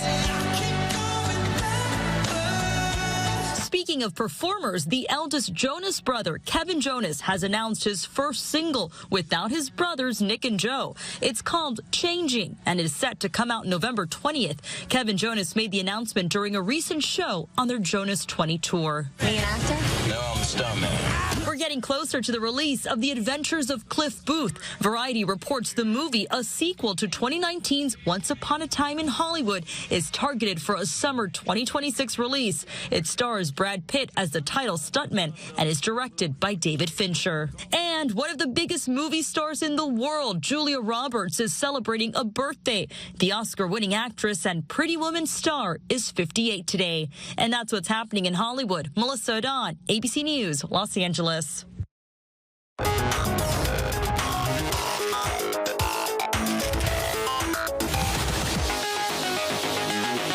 right, Jeremy, what do you got for us in our sidebar?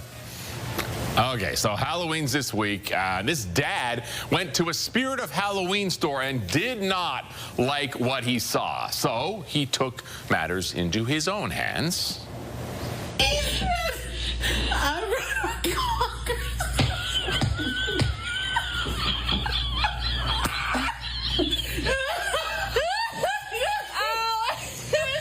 laughing him out of the room because he wrote their congressman saying the store was too scary for kids and wants them to separate the kids stuff with the very freaky and more adult stuff. And they thought that was so funny. I'm sure that'll make the top of the congressperson's agenda. Yes, exactly. Like there's nothing else they have to deal with. No. Just bogging it down. Going grocery shopping has never looked this good. Quem me vinga da mandinga figa de guiné, mas o de fé do meu axé não vou dizer quem é. Quem me vinga da mandinga figa de guiné, mas o de fé do meu axé. Little bit of food. Little Hannah can't help but wear a little bit of food on the top. I don't know if she's aware. Oh, but that's so cute. Arya doesn't even have that much hair to do this. Oh, Sadie has a lot of hair now. It's coming along. Time out. We're back right after this.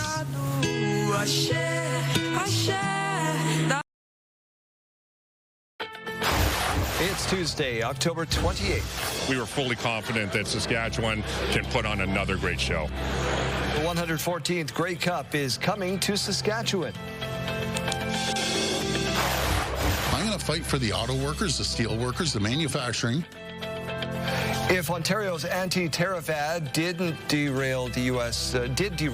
trade talks, Premier Doug Ford doesn't sound too concerned about it. Fly to center. Varsho back. Game over. We're going to be back at it tonight after an 18-inning World Series Classic. Jays coming out on the losing end. Highlights coming up. Stay with us. Saskatchewan, your morning starts right now.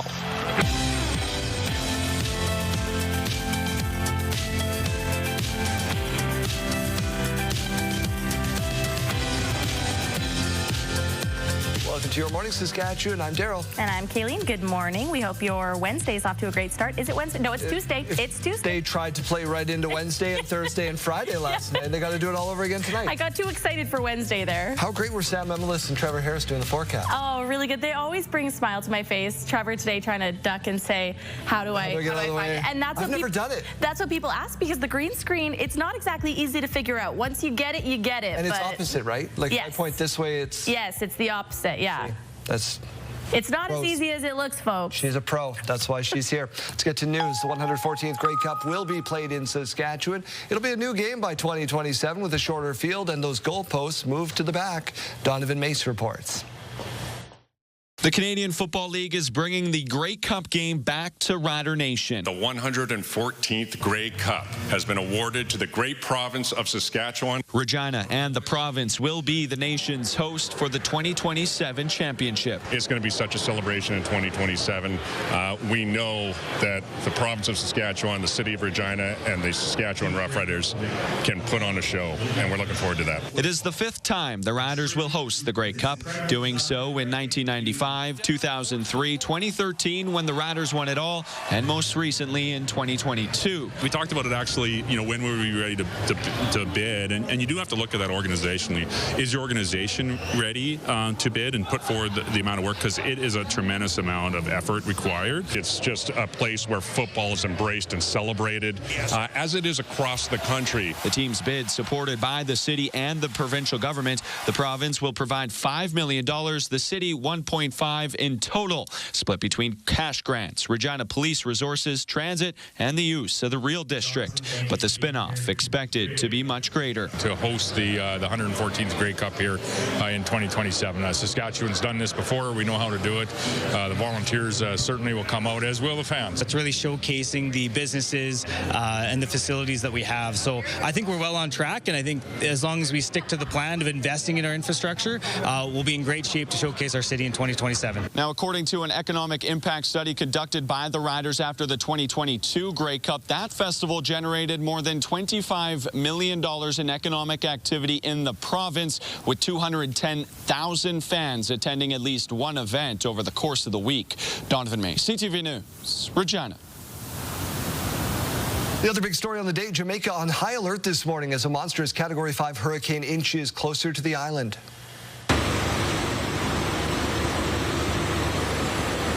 Hurricane Melissa is now sitting just off the island's southern coast, packing sustained winds of 280 kilometers per hour. It's moving slowly to the northeast at just 11 kilometers per hour. Landfall expected within the next few hours. The country's tourism minister says they've taken extensive precautions to keep tourists, including Canadians, safe. So far, knock on wood, the responses have been excellent, and we have not had any report so far of any casualty whatsoever within the tourism space. Okay, so these images of the hurricane, stunning, clearly showing the defined eye wall. They were captured by the U.S. Air Force Hurricane Center, Hurricane Hunter. The crew reported seeing a number of birds trapped in the eye wall. While conditions inside the eye wall of a hurricane are relatively calm, it's virtually impossible for birds to escape, believe it or not. Now, they will often fly over the storm within a few distances. Finally, they can fly out to safety, but they're stuck right now. Prime Minister Mark Carney is in Singapore on his second stop of a three-country visit to southern Asia. Carney started his visit with a stop at the Innovation Center in the port of Singapore. Prime Minister has made expanding trade in the region a key plank of his economic strategy. The U.S. ambassador to Canada is blaming our country for stalled trade talks. Canada burnt the bridges with America. Donald Trump did not slam the door. Canada slammed that door shut all by itself. All right, Ambassador Pete Hoekstra did say last week there was a good chance sectoral deals could be reached by U.S. Thanksgiving. Prime Minister Mark Carney also said talks were making progress, but those anti-tariff ads by Ontario angered the U.S. president. Hoekstra now says the deal is unlikely before the end of the new year. Now, he's not even sure when the two sides will be back at the table. Ontario has pulled those ads. BC, though, they are going to go ahead with planned ads, anti-tariff ads aimed at the American public, in spite of that decision. Now, BC announced the ad last week saying that they were aimed at defending the province and Canada against tariffs from the U.S. on softwood lumber. Current tariffs on Canadian softwood lumber rose to 45% after Trump tacked on an additional 10% yesterday in response to that ad campaign. Let's go to Saskatoon now. Join Jeremy Dodge. More on a murder trial. Yeah, Daryl, the Saskatoon murder trial now into its second week with the police officer who found the alleged murder weapon taking the stand. CTV's Laura Woodward has the story. The police officer who discovered the gun allegedly used to kill Nikera Brown took the witness stand in her boyfriend's second-degree murder trial. Andrew Rosenfeld's trial entered its second week at Saskatoon's Court of King's Bench. He's accused of killing his 20-year-old girlfriend on November 15, 2022, inside the apartment they shared on Avenue P South. Court heard Brown was shot under her chin and a single bullet was recovered from her brain. The night of the shooting, officers were unable to find the gun. The next day, Saskatoon police, including Staff Sergeant Michael Zoila, returned to the scene to search the home. Images of the small, cluttered apartment were shown in court. Zoila testified that a .22 caliber rifle had been tucked underneath the box spring of the couple's bed. Police also found a black sweatshirt with blood stains laying on the bathroom floor. Rosenfeld called 911 to report the shooting. He initially told police that two people wearing masks broke in and shot Brown. They came in and then they shot her and they left. Okay, who's they? I don't know. I don't know who they were. Okay. They just walked in and shot her and left? Yeah. But surveillance footage from the area does not show any masked men entering or leaving the building during that time frame. A DNA expert is expected to testify on Tuesday. Laura Woodward, CTV News, Saskatoon. All right, Daryl, there's a murder trial underway in Regina as well. Second week of a month-long trial. In fact, in a warning to viewers, some of the details are disturbing. Here's Sierra D'Souza Butts. The murder trial of a man accused of second-degree murder in Misha Pavlik's death has entered its second week. 4 witnesses recalling multiple fights that allegedly took place the night of a graduation party that led to Pavlik's death nearly 20 years ago. Pavlik died in 2006 after being fatally stabbed at a campground party near Last Mountain Lake. Court first heard from Kayleen Zander, who testified she entered the party with a group of people who were not invited to the private event. Zander says she witnessed a group of girls fighting at a tent before seeing multiple fights break out near a bonfire that same night, including one dispute that led to Pavlik's death. The girl who was allegedly attacked in the tent also taking the stand. She was under 18 years old at the time and cannot be named under the Youth Criminal Justice Act, stating there were 6 or 7 girls surrounding the tent, telling her she needed to get out, adding the accused was among the group at the time. That witness also mentioned there were 2 girls she did not get along with at the party, both also taking the stand on Monday.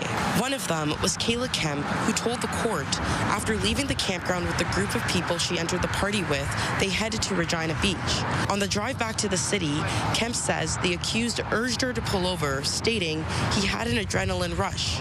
The last witness of the day telling court she saw Pavlik's former girlfriend slapping him on the face immediately after Pavlik allegedly hit a man with a beer bottle near the bonfire, adding she remembers the accused received a phone call when the group arrived at Regina Beach and started saying he's dead. When asked by the Crown if the accused said it was Pavlik, the witness responded yes. A little less than 30 more witnesses are expected to take the stand here at Court of King's Bench. The trial is expected to run until November 14th. Sierra D'Souza Butts, CTV News, Regina. Now to the World Series and the Fall Classic living up to its name. Will Reeve reports.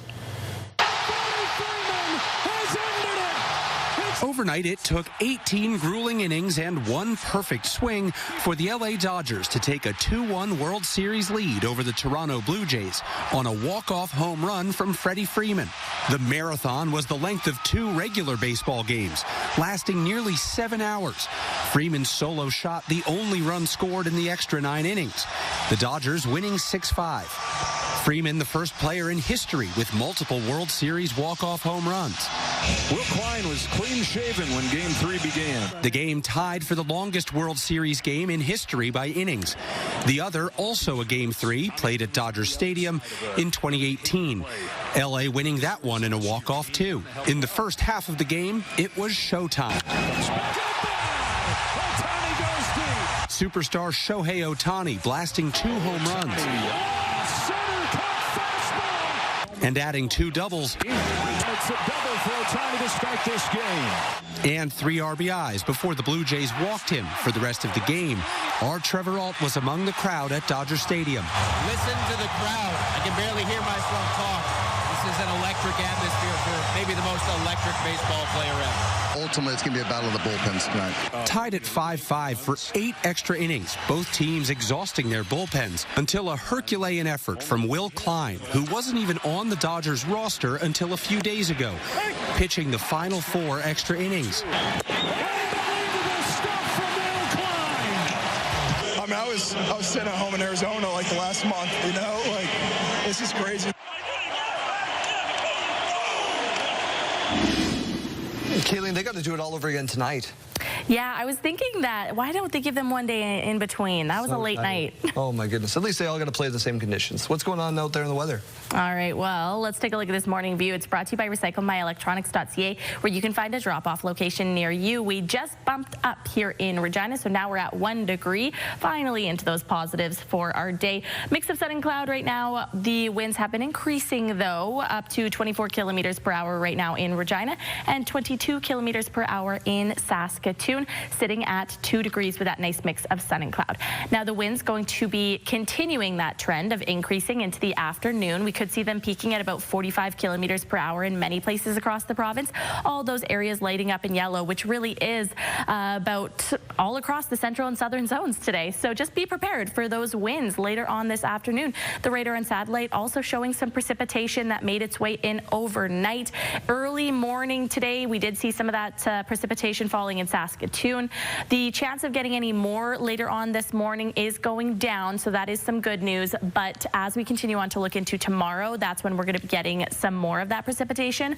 So you can see on your screen right now the last little bit of that system that's impacting the central zones and then still impacting areas way up north.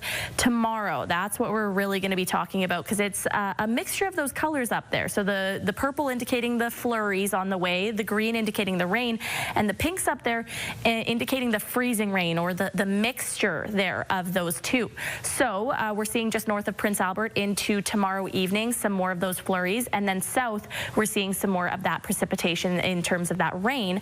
Saskatoon and Regina likely to be getting some of that rain tomorrow late afternoon and into the evening hours, and then into Thursday morning and afternoon we will still be seeing part of that system in parts of eastern Saskatchewan. Now, for the forecast today in terms of those temperatures with that wind, we'll be seeing them right around the seasonal average. So 7 degrees for Swift Current, Moose Jaw 9 degrees, 8 degrees expected for Regina, 7 degrees for Yorkton, and 10 degrees for Estevan. As we take a look at the 7-day forecast, we see temperatures fluctuating a bit. So going up for the day tomorrow, 11 degrees with that rain in Regina, dropping down to 5 degrees as we expect some more wind on the way for Thursday, 4 degrees on Friday with that cloud cover, and then the sun poking out for our weekend, Saturday and Sunday. 7 degrees on Saturday, 9 degrees on Sunday in Regina. In Saskatoon, we see again the temperatures going up tomorrow to about 10 degrees with that rain falling, dropping down for Thursday and Friday to 3 degrees, and then popping right back up on Saturday and Sunday with that mix of sun and cloud and 9 degrees.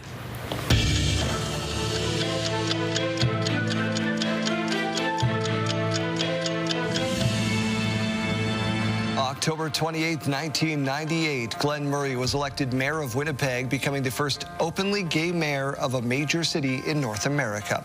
October 28, 1962, Nikita Khrushchev ordered the removal of Soviet missiles from Cuba. And on this day in 1942, the Alaska Highway opened from Dawson Creek, BC to Fairbanks, Alaska.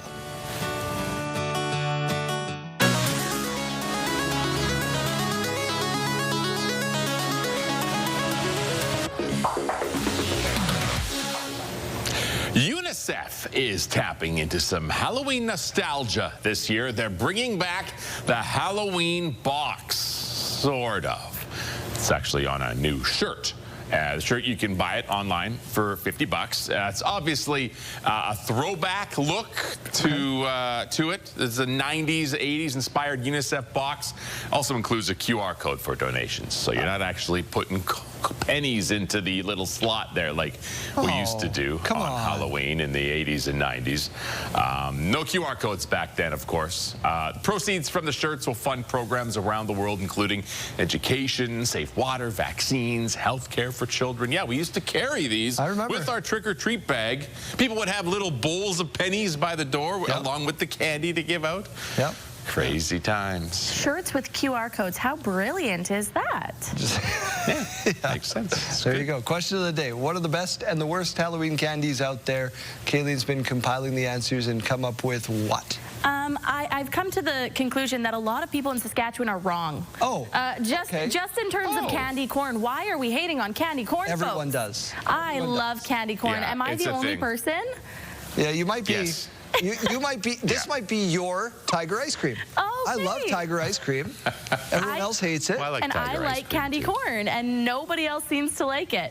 I agree, though, with Lori. Lori says that her least favorite are suckers. Okay. And that was always the one that, you see in the bag, and they're very plentiful. You got to go to the neighborhoods with the full size. They're giving out the full size can of Coke or the full size chocolate bar. Oh, yeah. And you trade costumes with your buddies so you can go back. We knew where those were growing up. But the best, according to Lori, are M&Ms. We also had another answer from Michelle saying the best candies are the chocolate bars, especially Wonder Bar. Love those. Worst are those Halloween kisses. What are we giving out at the Dodge House? Are we giving out full chocolate bars over there? No. We usually get this chocolate bars and then like Jolly Ranchers or some sort of other candy. Get one of each. Jolly Ranchers are a good one, though. Yeah, there you go. We got this answer saying the worst, candy corn and black licorice. Okay. I can agree with black licorice, just not the candy corn. And then also mini Snickers bars. Those are just ridiculously sweet, they say. Just like Kaylene. Hey, and after the break, because now we've talked about all this candy and chocolate, we're going to talk to a dentist about brushing your teeth. We're back in 2 minutes. Yes.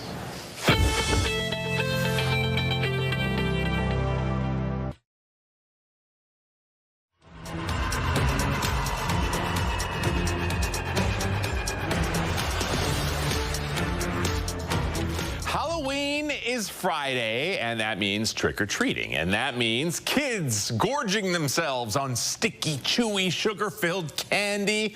So I'm joined now by Dr. Anthony Baruth. He's the dentist behind Dental Digest on YouTube and TikTok. Dr. Anthony, good morning. Thanks for coming on.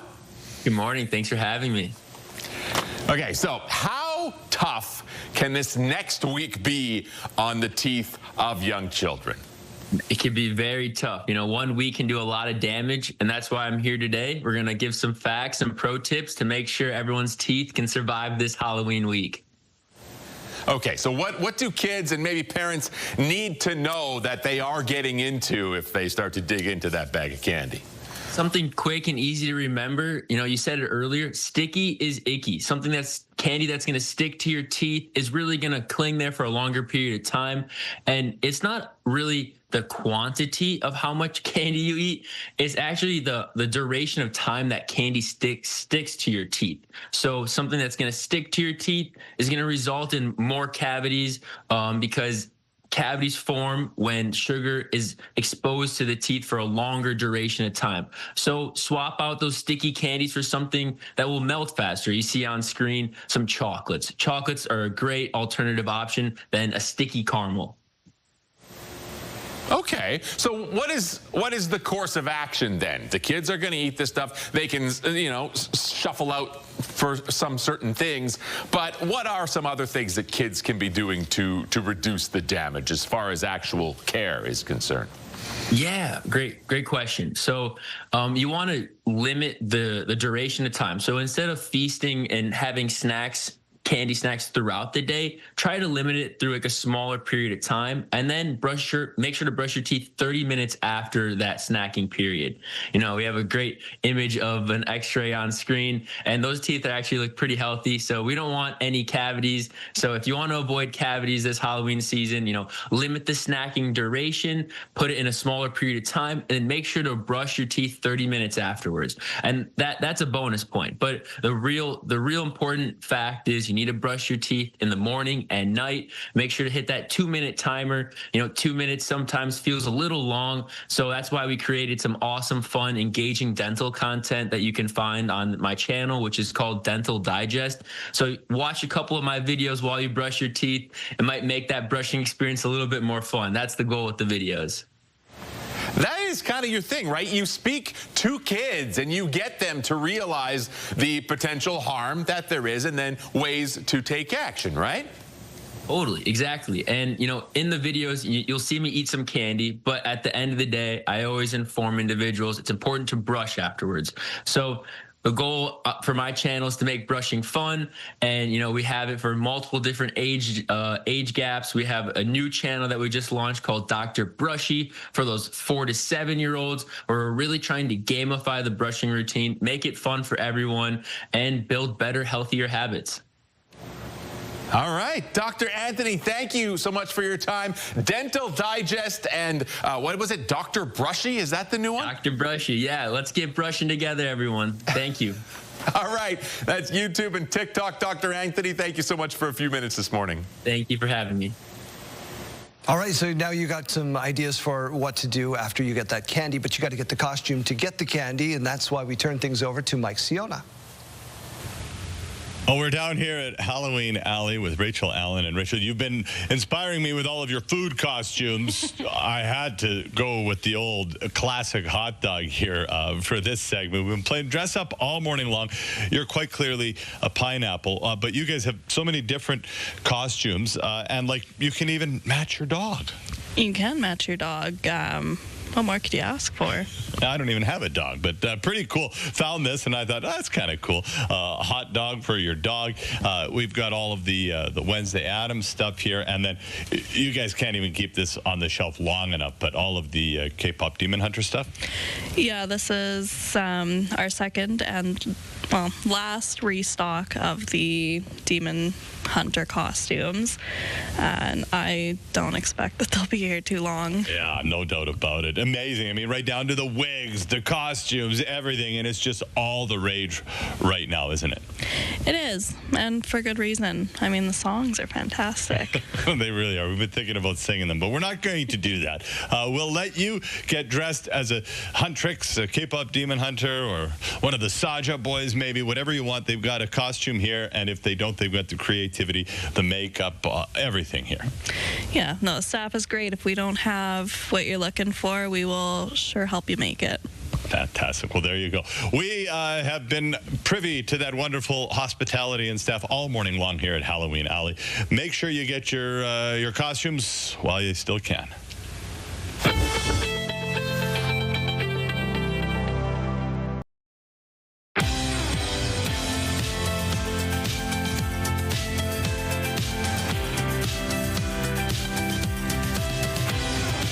Stay on me. Welcome to your morning. It is 8:30. Let's get to your headlines. The provincial government has chosen MNP to lead an independent review of this year's wildfire season after a tendering process.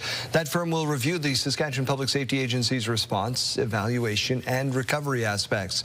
The government says MNP has experience conducting similar reports for past wildfires in BC and Alberta.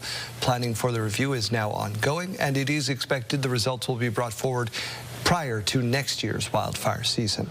The provincial government is investing more than $1.5 million into educational programs this fiscal year, an increase of $430,000 from a year ago. Jacob Carr reports. The newest government investment into education will help fund up to 300 research and development internships through the MyTax program for students and postdoctoral fellows. And the province's advanced education minister says the funding boost was necessary. I talked to students. I have two children that have gone through similar type of programs, and they just see a big benefit of getting their foot in the door, allowing them to experience a work atmosphere. One of MyTax's most recent success stories is 24-year-old Misa Kennedy, whose internship saw her work collaboratively with the First Nations Power Authority and the Petroleum Technology Research Center. Kennedy says the MyTax internship presented her with several opportunities, including attending Nuclear Energy Management School at the University of Saskatchewan this summer. Over 200 people had applied in all of Canada, and only 50 students got in.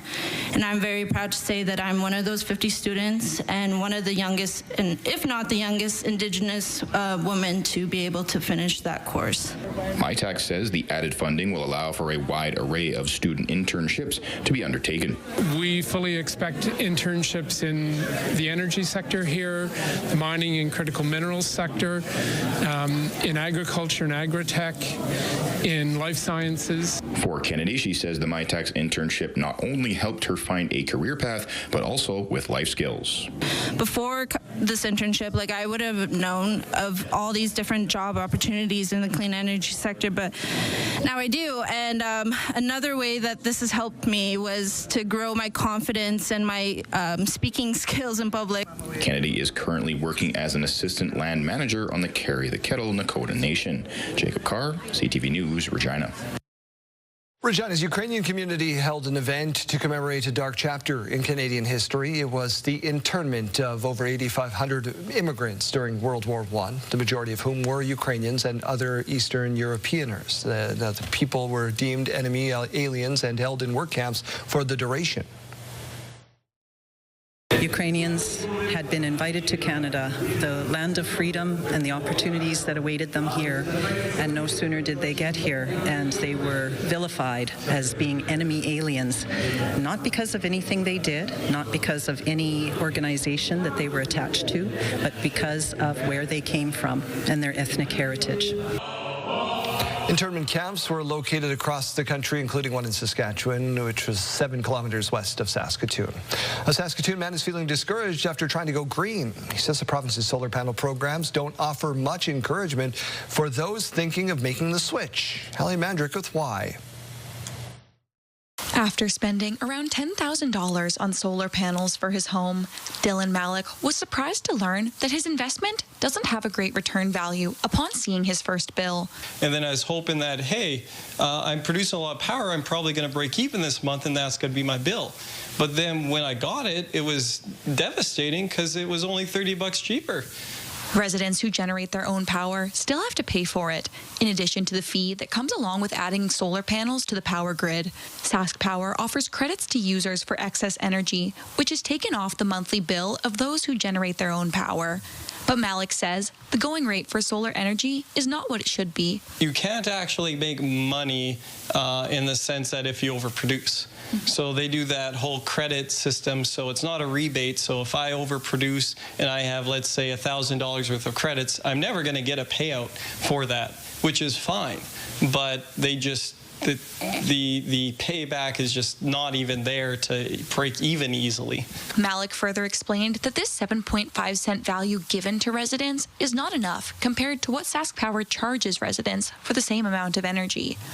Sask Power provided a statement to CTV News, which emphasized that those who use solar energy still rely on the provincial power grid to take excess energy and provide energy. Also saying, quote, "We continually review our programs, including the net metering program, to ensure fairness and sustainability for all customers. The 7.5-cent per kilowatt-hour rate was extended in 2021 after consultation with the public, and we have seen stable and sustainable growth in the program enrollment since then." Thanks to his background in engineering, Malik did most of the installation work himself, saving an estimated $5,000. But what he originally estimated as 10 to 15 years before seeing his money back is now looking like a 20 to 30-year period. Malik says it's quite discouraging for those in the province who are trying to go green. And this is one of those things that at least everyone in Saskatchewan can at least try and make a difference and try and move faster towards green if there was better incentives. Hallie Mandrick, CTV News, Saskatoon. Big changes on the horizon for a Saskatchewan First Nation and surrounding area. Carlos Shinkarek reports. We stand proudly on the new proposed site of Gold Eagle Casino. Chief Tanya Aguilar-Antiman of the Mosquito Grizzly Bears Head Lean Man First Nation is leading the charge in the $100 million development in North Battleford, which will be the future new home of the Gold Eagle Casino, Convention Centre, and more. It's a historic day, and it's been in the works for a couple of decades, but in reality, a hard push in the last 2 years. The news means that the existing Gold Eagle Casino on the east end of the city will not renew its sublease agreement in April of 2027 in preparation for the new development, which will sit on the 67 acres of land just off Highway 16. It's a tremendous growth, it's opportunity, and it's, demonstration of a nation taking lead and working collectively with all the partners. It will also benefit other First Nations in the region. Chiefs from the surrounding area were on hand for the unveiling and sod turning ceremony. This is home to all of us and surrounding First Nations in the area. And, Mosquito Grizzly Bear Head Lean Man is proud to take a lead in that. So this is also a very significant announcement for the city of North Battleford. The mayor just telling me that once this is built, it's likely going to mean more people stopping into the city rather than passing by. We're just really pleased with this land sale here. This is the most significant value land sale the city of North Battleford has ever had. So we're celebrating that to start with, and lots more to come. The project, which doesn't have a specific startup date, is expected to create 350 construction jobs and 400 long-term positions while generating millions in new annual tourism revenue and attracting more than 500,000 visitors each year. Carla Shinkarek, CTV News, North Battleford. Kayleen, what rhymes with Seattle and is $20,000 richer this morning? Well, it's Al Priadel, Daryl, and that's who we're making a whole lot richer this morning. For the past few weeks, we've been giving you the chance to enter to win a staggering $20,000, and now announcing our lucky winner. Congratulations, Al Priadel. You are the winner of CTV Your Morning's $20,000 giveaway. Thank you for tuning in and making CTV part of your daily routine. Have fun spending that $20,000. And thank you to everybody who entered. What a fun few weeks we just had. All right, let's take a look at these current temperatures for one final time this morning. In Regina, we're still sitting at 1 degree, a mix of sun and cloud. West winds have been increasing in the past few minutes here in Saskatoon. 2 degrees, winds coming in at 22 kilometers per hour. Those are going to be increasing this afternoon, likely up to about 45 kilometers per hour in many places across the province. So throughout the central and southern zones, seeing some increased wind gusts later on today. Now the radar on satellite showing that wind's not the only thing we're paying attention to today. We also have some of that precipitation that made its way in overnight. As we continue on, though, into the rest of the day, we're really seeing most of that way up north. Just a few little blips on the radar that you can see between Saskatoon and Regina there with some flurries on the way.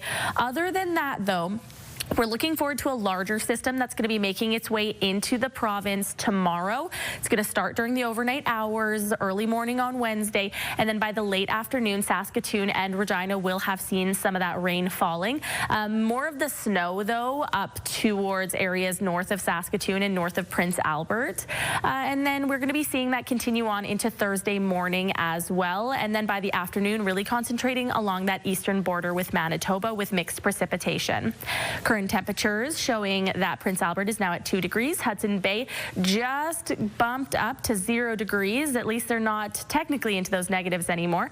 -2 in Swift Current. That southeast corner has been the chilly spot this morning. So East End at -7 and -2 over in the southeast rather is -2. Southwest -7. There we go.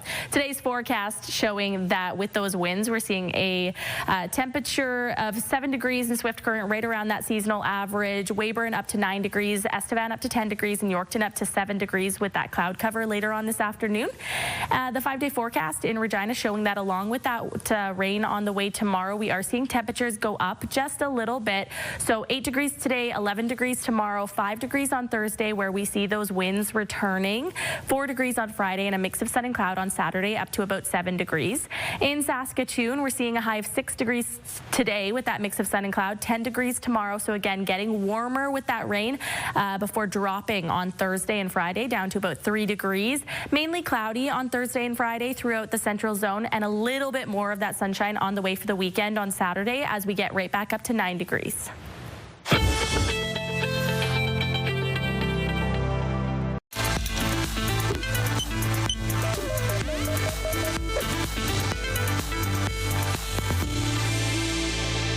After 2.5 years, Health Canada has approved lecanemab, an intravenous drug that studies have shown can slow the progression of Alzheimer's in patients in the early stages of the disease. John Dalrymple Fraser was diagnosed with Alzheimer's about 5 years ago, the same disease that both his mom and his dad also had. Thinking of my own family, I don't want to forget their names. I want to remember them. So getting diagnosed early gives me a chance. Lecanemab's approval marks the first time a drug that targets the root causes of Alzheimer's will be available in Canada. The current therapies only treat symptoms and were approved more than 2 decades ago.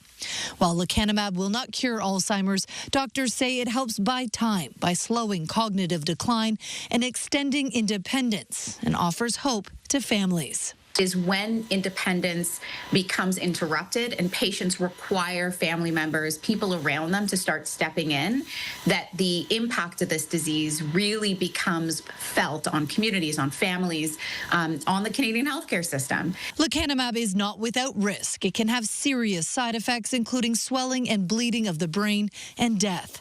Once available here, not every Canadian will be eligible. Only those in the early stages of the disease will qualify. Patients will also be genetically screened, as side effects are more likely in people with certain genes. Another major issue with this drug is cost. A Canadian price tag has not been set, but in the United States, it costs roughly $26,000 US. It's also not clear whether provincial health plans will cover it. Heather Wright, CTV News, Toronto. Health Report, brought to you in part by Saskatchewan Blue Cross, protecting your health since 1946.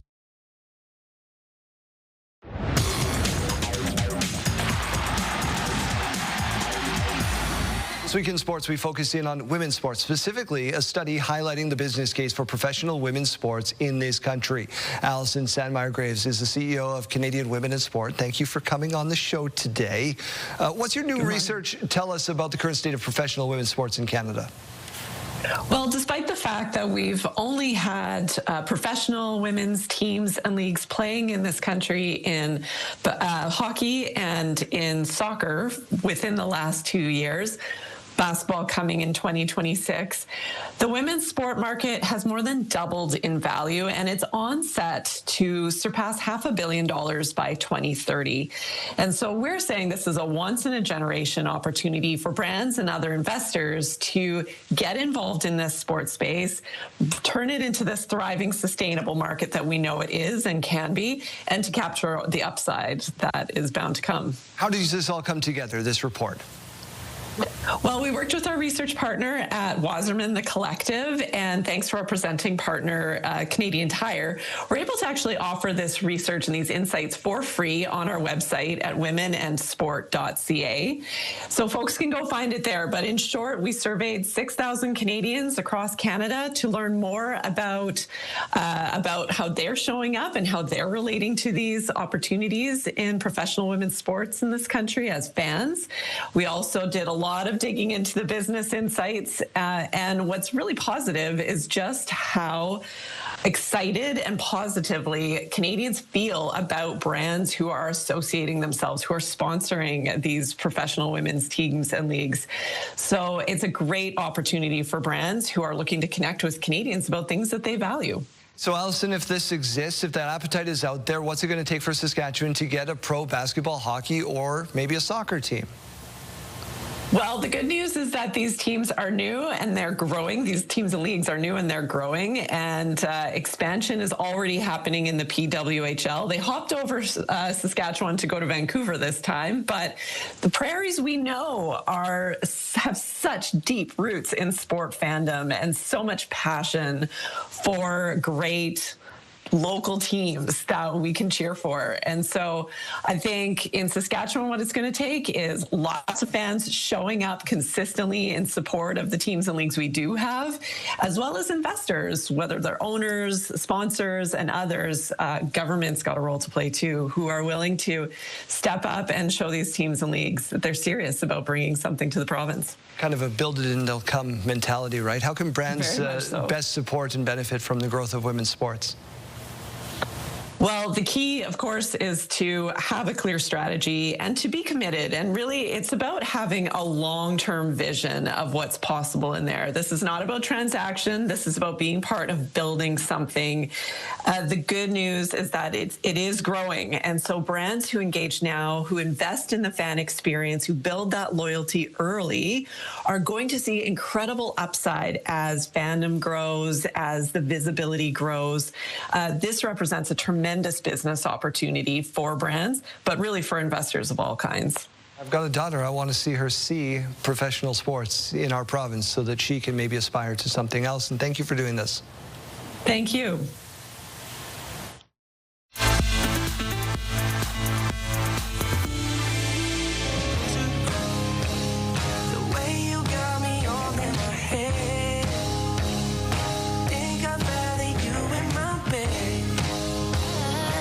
But I keep coming back like a revolving door. Said I want you less, but I just want you more. So I keep coming back. We dreaming hard, we came so far now. I believe we're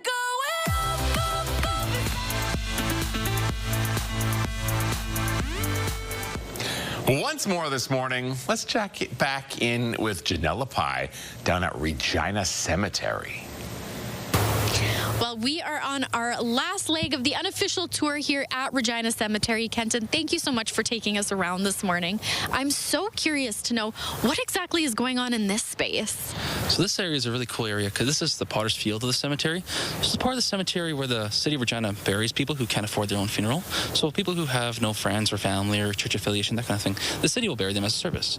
So around us and below us is around the graves of 488 people. So a lot of different bodies are buried here from about 1905 to about 1950s. Some of them are children. Some of them are people who died from the Spanish flu. Some of them, though, that we're talking about are convicts who were executed at the Regina jail. And about 7 of them ended up being buried in this part of the cemetery. Wow. Okay. And what kind of crimes were committed to result in this? Mostly murder. That's why it's on the True Crime Tour. One of the ones we talk about is that of Victor Mason. He was a farmhand for the Chauvinot family, not kind of near Dumas, Saskatchewan. He would end up killing a family of 3, and then he tried to burn the house on, light the house on fire and burn it down. The house wouldn't burn completely, and the police were called, and they began the investigation, and they found him, and they arrested him, and they executed him, and he's buried here. So he's one of the stories. We touch on other ones on the tours, about 4 different stories. Now, we've had 24 executions in Regina. Some are buried here, some are buried kind of elsewhere through the cemetery, but of course others are elsewhere through Canada, like Louis Riel is buried in St. Boniface, but a good chunk of them are buried right in this area. Wow, so a very heavy topic of conversation for sure, but incredibly interesting history. Kenton, thank you so much for this morning. Well, thanks for coming out. We've had a lot of fun just going around, checking out a couple different spots. Make sure that you're coming out for the Regina Cemetery tours. Those will start back up again next year once this snow and cold goes away. We'll be back soon. This is all from us at Regina Cemetery.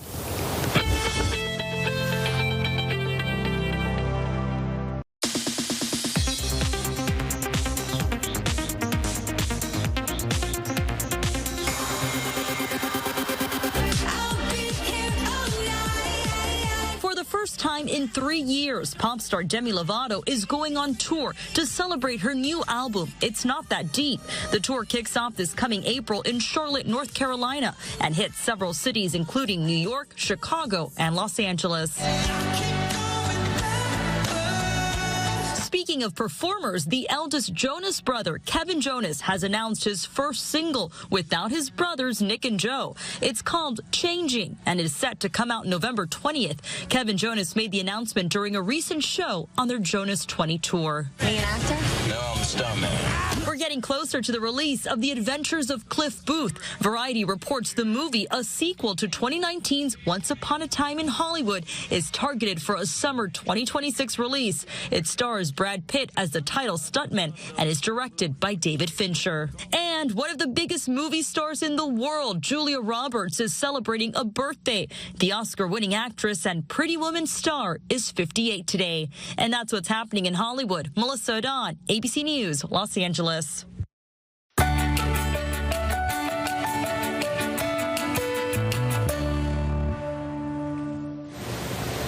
Well, the Regina Public Library is using comics and graphic novels as a way to encourage reading, Kaylee. Yeah, its collection of the material is growing, allowing them to host a weekend comic arts festival. Wayne Mantica was there, and he has more for us. Comics are often read for fun, but the Regina Public Library takes them seriously. It absolutely is reading. Comic books are fundamental to reading these days, I think. So there's a huge interest in comic books across the board, absolutely. The library has a growing collection of comics and graphic novels, and played host to a weekend comic arts festival. For sure, we have an excellent collection of comic books, graphic novels, manga, both paper and digitally. We have a huge collection. The event showcased the latest works of creators from across Canada.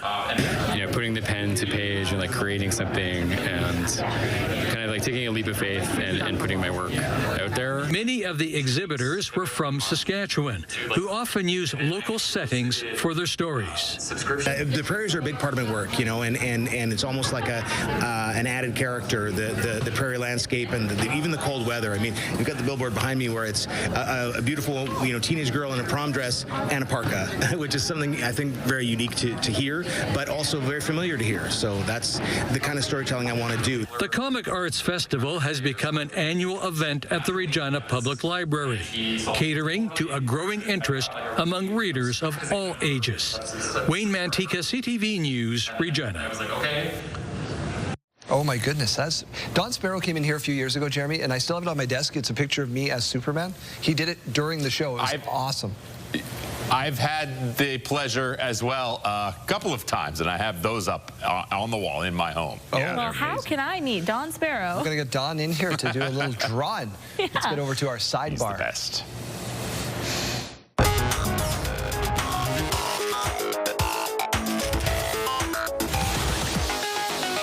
First things first, if you were watching at 7:45 on CTV Regina or Yorkton, adopt that dog. Yes. Johnny Humane Society. Okay, his name is Roscoe. Yeah. He has a very unfortunate backstory. Yeah.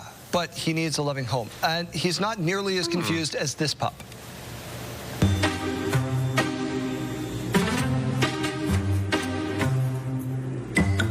A trend that's going around, you pretend to pet your dog, but you don't actually physically touch them. This one does not look impressed. I'm going to go home and do this to Disco and just see what it does. What are you doing? Do you remember that other one? The look. Do you remember that other one that people were doing? I think it was closer to the pandemic, where they put the bed sheet up and drop it, and they disappear, and wonder see what the dog. My dog didn't even move. He's like, I don't care. I'm sure he's in the other room. It's He's like, oh, freedom. Thank goodness. It's not like he's an old dog. He's like, nah, I'm not. Nope.